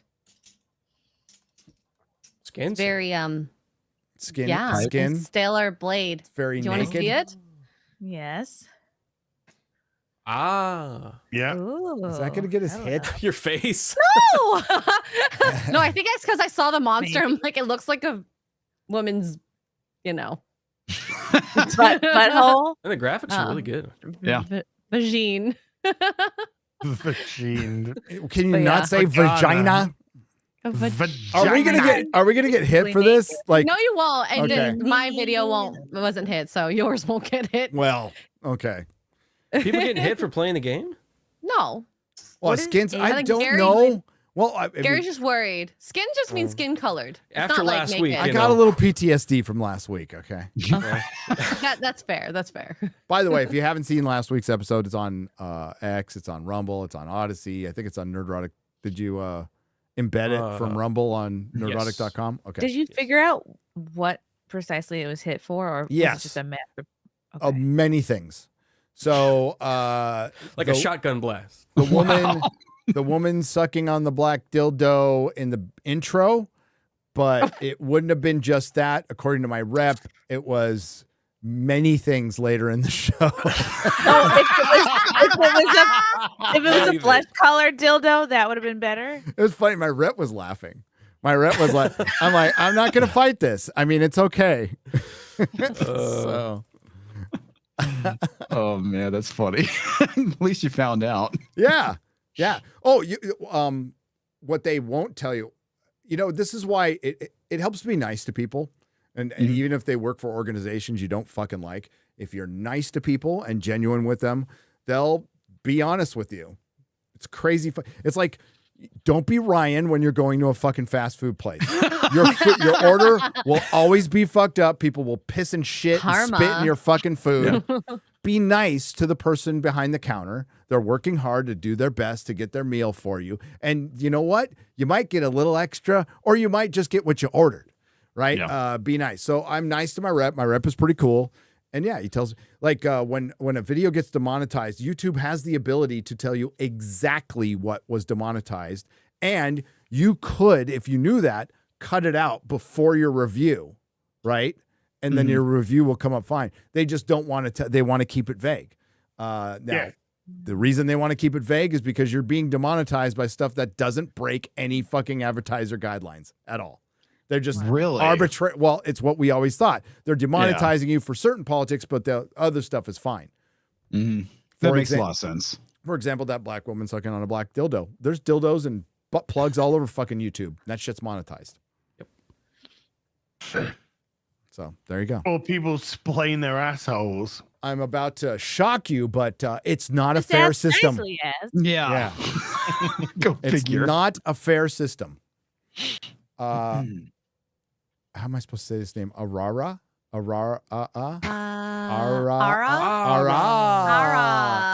it's Ara. I got it. Hey, for $49.99. Nice. Hail the Fellowship. What are some of your all favorite 80s, 90s crazy one-liners? One of my top 10 is Scorpio is ready. 80s, 90s one-liners. We'd all have to think about that. I'll be God, back. mostly just lines from The Simpsons, mostly, and Seinfeld. Nestle. There you go. Listen. Stick around. I always liked that one. Let us esteem Bennett. It's all in the, dude, it's all in the reflexes. Oh, and the reflexes. That's a good one. Yeah. It's like I told my CIA got you pushing too many pencils. It's like I told my last wife, never drive faster than you can see. It's fucking good line. What killed the dinosaurs? The Ice Age. Life is like a box of chocolates. You Yep. never know what you're gonna get. Feel the rhythm, feel the ride. Yeah. Cool runnings. Something, it's bobsled time. Could you make Cool Runnings now? Out of here. Yeah. Well, no, because John Candy passed away. They'd have to be all white. I liked. I'll never forget. Serge It's your story, though. from Beverly It Hills. doesn't Cop, who matter. goes, it's not sexy. It's Not animal." sexy. They're like animals. Yeah. Animal. It's not. No, sexy, get the it's fuck animal. out of here. No. Get the fuck out of here. Yeah. So good. Beverly Raised by Hills Cop, one of the best movies of all time. greatest movies ever made. You know what's I think 48 Hours is just as good. It's Walter Hill. It's an actual crime story. It's fucking great. Raised by Wolves for 50. James Remar is fucking badass in 48 Hours. He's really good, a good villain. Hail FNT. If you could choose a movie to remake that actually could have been better, what would it be? My picks: Leviathan. Great cast with the premise, but not well executed. Hail to the Fellowship. So a good concept, but you're like, we're talking in dream world, not now, because remaking something. I'm not going to say movie, and it's already been remade, but not in the way it was originally conceived. Battlestar Galactica. Battlestar Galactica, the OG series, remade with it has fucking great lore. Great lore. Yeah. And I would make it to the specifics of the original one.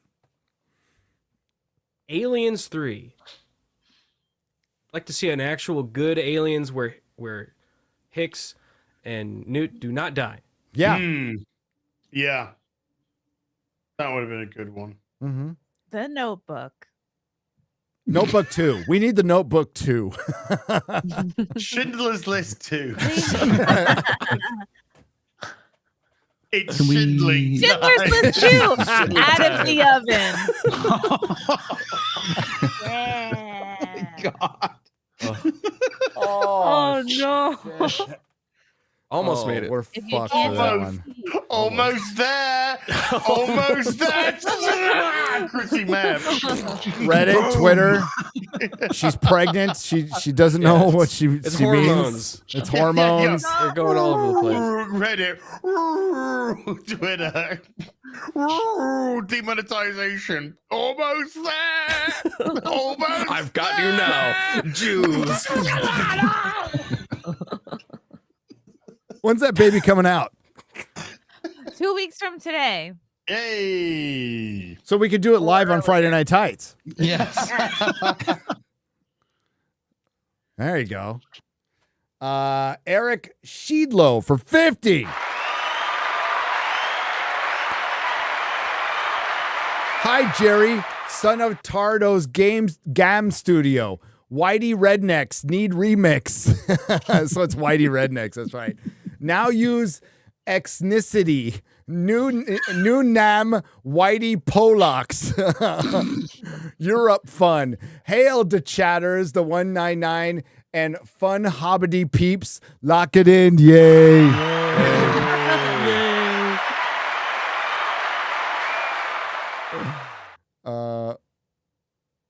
I like how X-Ray Girl's like Rita's Tardo voice in the Because I edited it all at first, and I was like, well, this person just doesn't know how to spell, clearly. Tardo. And then I realized it's not from Tardo. So it's a yellow highlighted thing in parentheses says read in Tardo voice. It's great.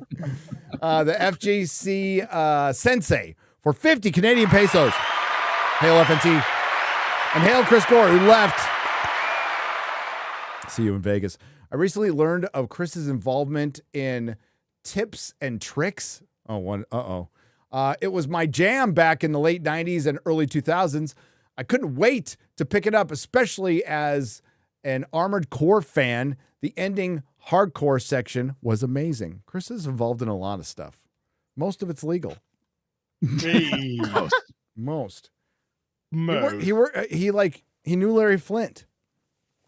He's got good Larry Flint stories. Yes. Wow. Yeah. Ronan the Crusader. This is what's the total on this one? You didn't do the math for me again. I did. It's 5 parts, 100 total. Oh wait, no, you did. I scrolled down too far. Sorry. I apologize. Okay. You're not fired. Ronan the Crusader. 5 parts for $100. Hail FNT, if you don't mind me sharing some thoughts, saw Godzilla X Kong yesterday, and as a Godzilla fan since I was 5, it was another crazy-ass fun entry in the Monsterverse that's as good as eating a gourmet burger at your favorite sports bar. I understand that -1 is still fresh on everyone's mind, so the bar is being set high by many critics and non-fans, but if every Godzilla movie was just a repeat of that or the 1954 film, it eventually would stagnate.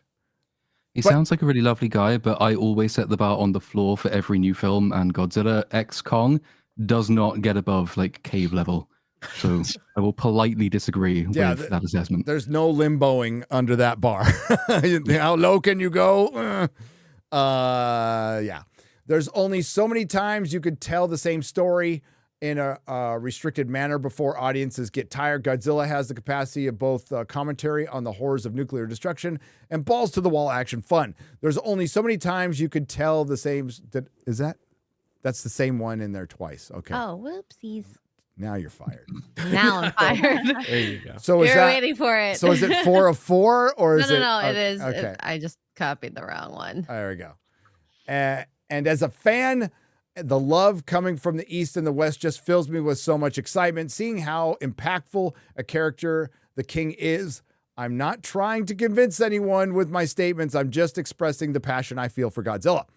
And why I try putting the two films against the other is like comparing apples and oranges. Regardless, I still respect the hell out of you all. You guys do and can say and agree and disagree. Yes, we can. Hell to the fellowship and long live the King. Enjoy the hell out of it, but it's comparing like a really fresh apple to like a rotten apple. I'll be nice. A rotten one that's been sitting out in the street in 100-degree weather for a week. Having passed through a dog previously. Yes. Yeah. And especially with Godzilla -1 coming out with such a lower budget and you compared the two films, it's like night and day.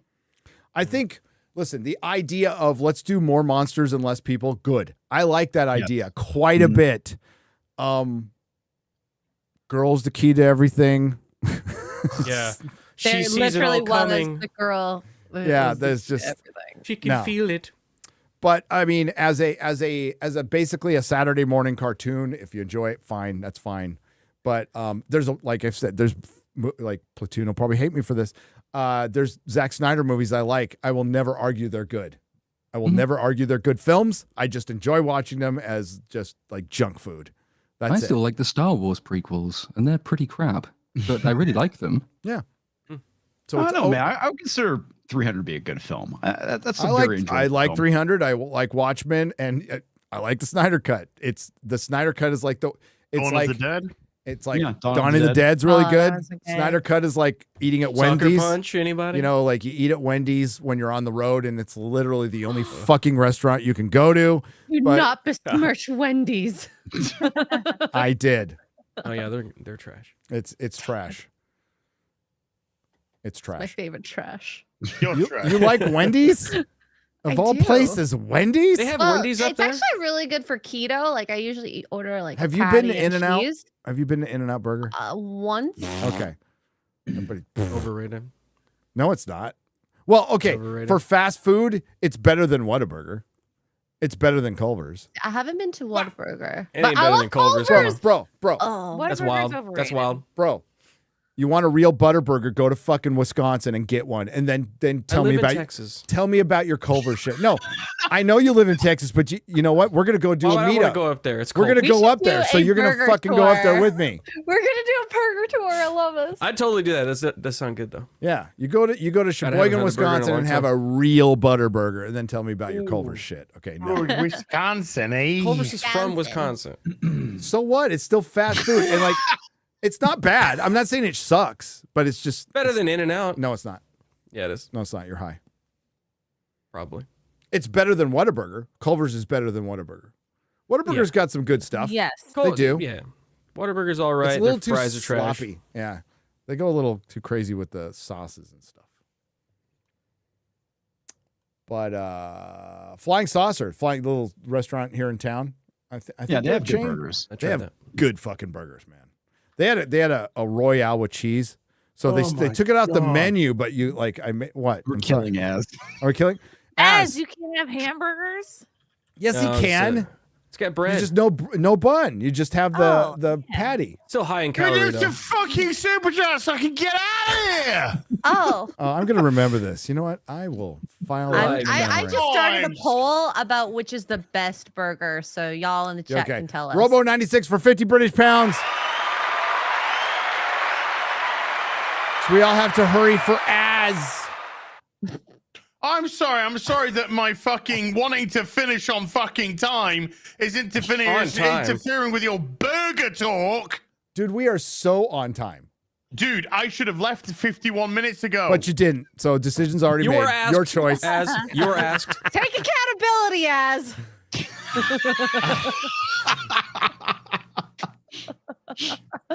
No good deed goes unpunished. In my opinion, you can have a female Silver Surfer if they look authentic and chiseled, or a black Juliet if they look beautiful and describable. You can have them, but it's fucking stupid. Okay, the female Silver Surfer argument. Why? You can have one later. Nobody's saying you can't have one later. You are introducing the Fantastic Four with the female Silver Surfer, which is as dumb as introducing Reed Richards and Doctor Strange and blowing his fucking head up. Yes. So nobody's arguing. You like, for one, it's really fucking dumb, especially when you're the Disney has the reputation of the MCU. The Force is female in the MCU. That is a reputation they have fucking earned. They have earned. And they go out and like just make it a dude. Bring us Norrin Rad. Now, do you want to cast a black actor as Norrin Rad? Don't fucking care. Don't fucking care at all. But make it Norrin Rad. Well, no, because you'd have to hire a silver actor. Well, okay, exactly. Because A it needs to be person of- authentic. A person of silver. A person Yeah. of silver. All right. So So the Chrissie, actor, yes. Or a black Julia, it's been done in plays and stuff. Clifton Duncan has a great tweet on it. I'm fine with that. That doesn't bother me. I mean, I think Tom Holland is going to make a great Juliet, by the way. But modern producers love to cast the most inappropriate looking actors to piss people off and cause the most controversy. There is something to that effect. I think they are doing that to fan the flames of they are gaslighting. And I've had people admit as much to me. that particularly with Rings of Power, their intention was to gaslight. They did want to, because they knew their casting choice. They knew their casting choices would be bad. The show had tested poorly, and they thought that this is the thinking with the marketing companies. With stuff that tests poorly, if you create controversy, something can become a movement because they're trying to replicate the Black Panther. Why not actually try and do something good? I mean, They're trying to so replicate. retarded. They're trying to replicate the Black Panther marketing. Hollywood is it's a town of fucking copiers. They copy shit, even though like it worked once and it hasn't worked since. We're still gonna copy it because it might work again. I got a great idea. Fucking copy talent. How about you do that instead, Hollywood? There's not enough. That's what they've been trying. I know. You can't copy talent. You're born with it, or you don't have it. Really. I know. It's huge amounts of free publicity as well. Like the more scandal you can draw up, the more free publicity you get from a very friendly media, and the more people are then aware that your show is coming out. It's like where all of the racism stories around Reva and Obi-Wan are basically just to get free advertisements in popular media. Yes. That's kind of it. Yes. That was the one that was so obvious. It was It was a marketing campaign. Yeah.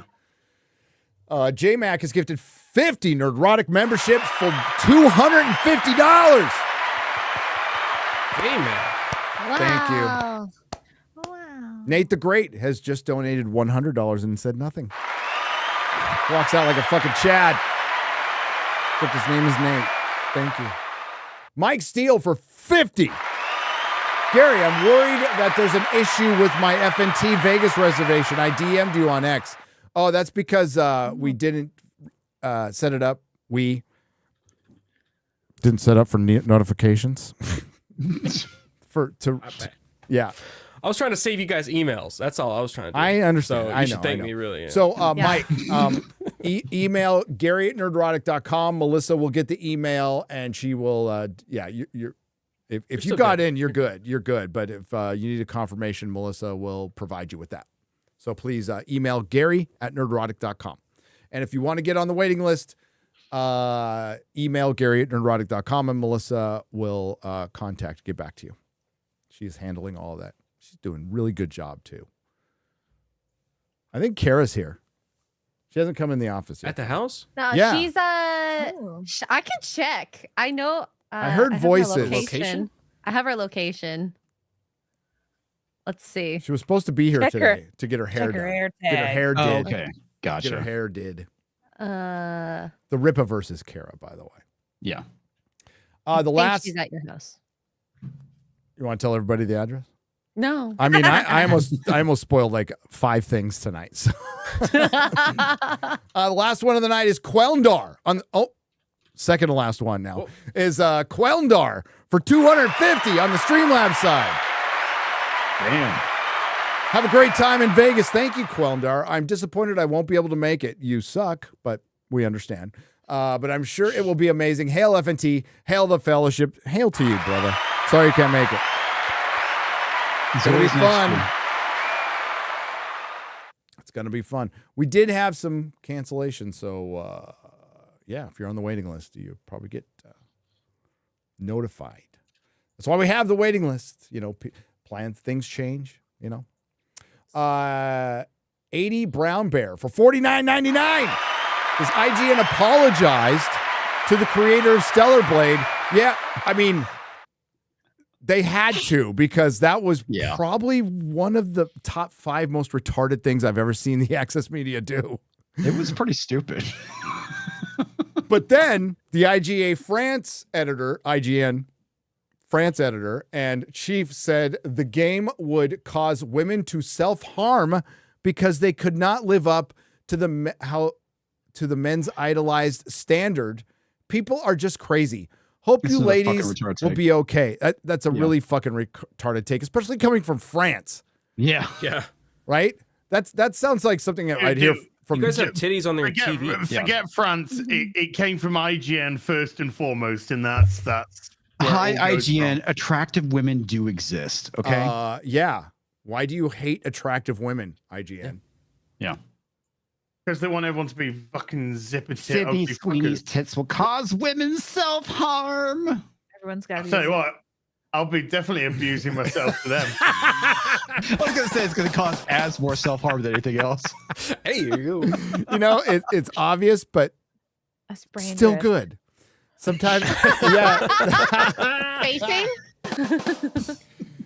You got to pick the low-hanging fruit once in a while. Yo, hell Oh my god. Especially if it's your own. Nice one, Chrissy. Captain Freejack for 50.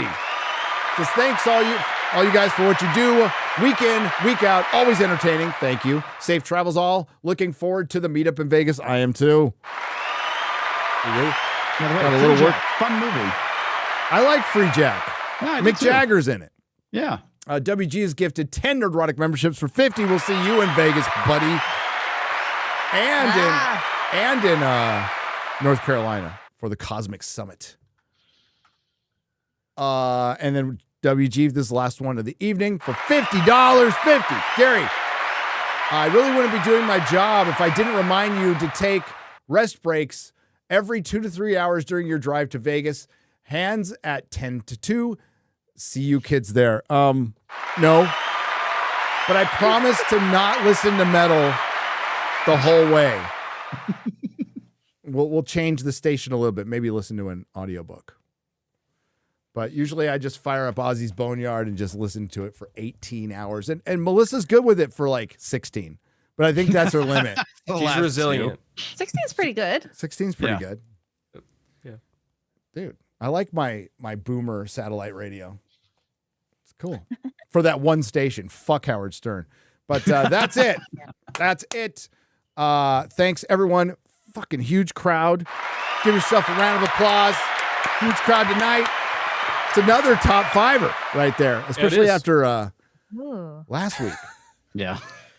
That's when they tuned in. They were like, are they going to say it again? Well, I mean, if there's more gay black rapper, I got to be specific on this one, gay black rapper news, we will bring it to you. We will be the go-to for gay black rapper news. Yes. Right here. Yes. FNT. As long as Jeremy is on, because that's his wheelhouse. Yeah. Yeah. Surprisingly. Never thought Gay I'd say part. that. I think Sargon had a term for him. Got him in trouble with Patreon. Oh. Yeah. Uh-huh. Off-platform activities. Yeah. Yeah. What do you got coming up, Comics Division? Vegas. Yeah. For one thing. Be working on a video over the weekend, so I'll at least have something coming out next week. But yeah, I mean, Vegas, baby. That's what I'm gonna be up to. It's gonna be a lot of fun. I'm looking forward to seeing all of you guys that are gonna be there. Minus Az, because one of these days we'll meet in person. Hey, and we'll bring the booster seat this year for you. No, well, I appreciate it. Yeah, thank you. That's good. Great seeing you guys. Looking forward to next week. And shout out to the Salty Nerd Podcast. Okay, the Salty Nerd Podcast is hooking up with the studio. So give them a sub. They have a channel. They also have studios that they can rent. They rent out. And they have a website, and probably should have had that ready, but we will. We will. Want to give them a shout out for being very accommodating. Plus, they're just good dudes and dudettes. Are you doing FNT from there next Friday? Yeah. Okay. Yeah. Cool. Shout out to Matthew Kadish, by the way. Good dude. Good dude. What do you have coming up? Exodegu. Ooh, tomorrow. Oh, Saucy Saturdays with Wicked Virtue and Disparu, 7 p.m. Eastern, and we're gonna be hell diving beforehand. Oh, so Disparu can make that, but not FNT. Okay. Yeah, well, Priorities. he'll be in Vegas, so that'll be fun. Who's going to be in Vegas? You? Wait, for real? Yeah, me. Yeah. And a fellow Brit. Is Disparu going? Say what? What? I didn't know. Is he on the list? Oh, man. Did you just ruin the surprise? He will be. Oh, but yes, and maybe Sunday Fun Day. We'll see how things shape Logistics. Well, holy shit. That's awesome. Our favorite lesbian is going to be in Vegas. Yeah. It's nice. All right. Way to blab that one, X-Ray girl. I thought that was public. Yeah, I thought it was public too. I only found out Yeah. today when another. No, he said it on D&D. So yeah. Yeah. says Oh, he did. something on D&D, Okay. I thought. Yeah. Yeah. I think because Aiden Paladin messaged me today. Said, "Hey, I'm gonna be on a plane with this brew." I'm like, "What? What?" Yeah. I didn't Now know it all either. makes sense. So yeah. And Aiden's talked about it too. Yeah. So yeah. Aiden was at the UK. She's cool Yep. beans. Quarter Black Garrett. Yo, I cannot wait for the 4th annual. It's FNT 4th. Vegas. It's 4th. It's wow. We've been doing it for 4 years. It's crazy. I love it's, it. It's always a blast. I can't wait to see everybody in the chat in real life, as always. It's gonna be a ton of fun. Can't wait. That's it. That's all I'm doing, really. Working on video. Yeah. Hopefully I'll get some of that recorded tonight because I got to pack tomorrow too. So that's true. Yeah. Yeah. But yeah, it'll be short. It'll probably be me just yelling at fucking idiots on Twitter. Why not? Why not? Back to the essentials. I was really hoping like I did a video and we can go and maybe I was going to review Civil War. Look at Az. I'm just trying to piss Az off more. Let's talk about burgers. Man, I am a little bit hungry. Oh, what do you dude, guys have? you know, What's I was everybody really having good for about dinner tonight? I haven't decided yet. Burgers A are sounding meat good, though. casserole. I got a split pea soup. All right. Well, Cord Black, I'll have you busy. Hopefully you won't miss Sunday Fun Day with Az. Yeah. I'd hate for We you. can hell dive. I'd hate for that to happen, but it's probably going to happen. Just be real. But thank you. Chrissie Mayer, are you doing any shows? Are you like going right up to the birth or? Yeah, I mean, I'm still doing this show. I'm on maternity leave officially from Compound Media, even though I'll still be remote zooming in over there. But I have a Give, Send, Go crowdsourcing campaign right now because I'm going to line up my maternity leave with a little bit of a studio build. I'm going to bring in a couch and have so I can do in-studio guests. I'm really excited. I'm going to do like multi-camera. I'm already halfway there. So thank you so much to everybody who already threw in a couple bucks. I'm going to try to stay productive while I'm sort of grounded here doing baby things. Being a mom. Yeah. Being a mom. Yeah. Did you not want to say it? Just baby things? While you I mean? wait for my holes to heal up. I mean, that's fair. Fair enough. Fair enough. Yeah, I'll have to give to that. Give to that a little bit.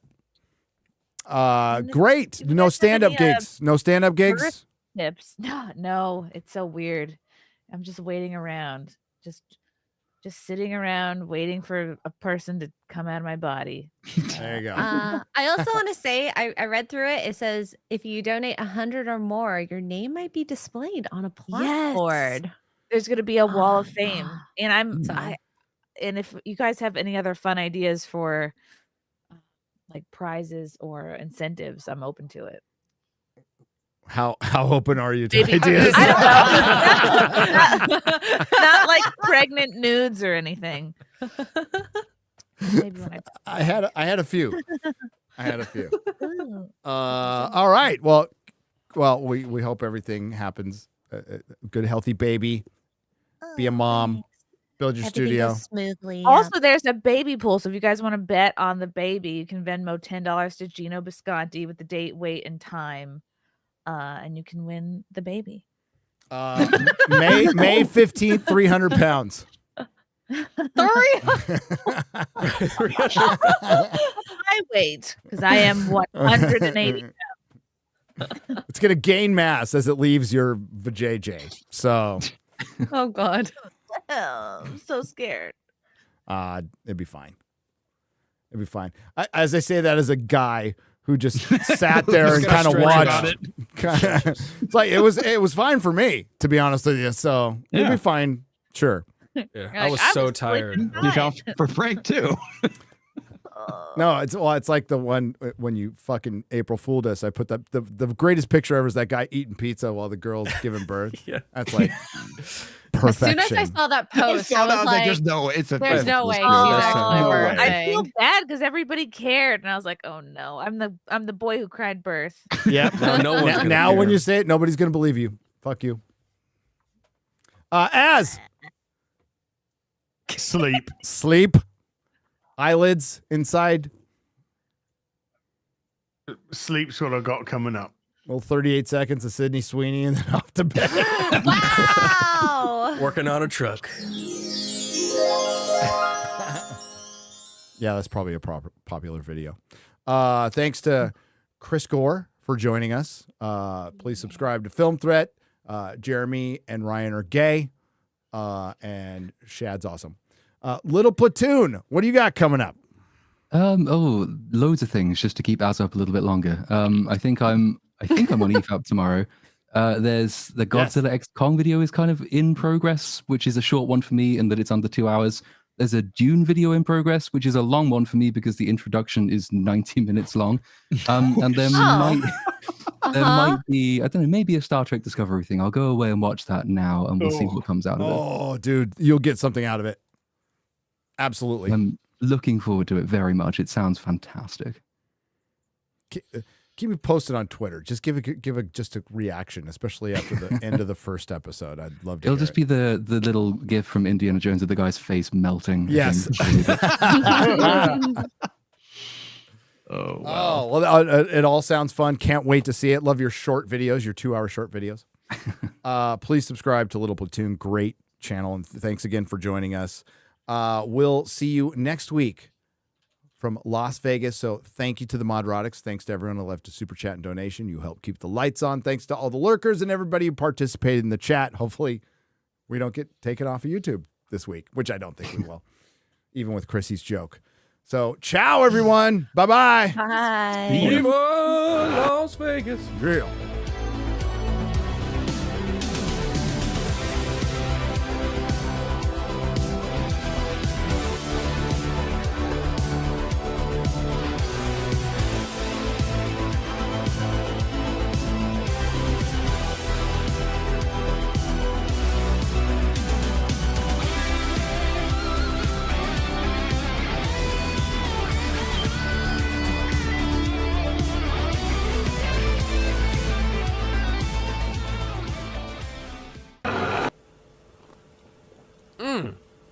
God damn, Gary. Some serious gourmet What flavor is this? That's right, it's the all-hell medium roast private blend. Check out the Geek Grind Coffee Nerdrotic page for our other options like the Decadent, Feathers of Liberty, vanilla-infused flavored coffee. Or if you're looking for something darker, try the Dark Roast FNT blend of the Fellowship. You know what? Just buy all three. GeekGrindCoffee.com. Use discount code Nerdrotic.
Do not come. Do not come. I'm gonna come.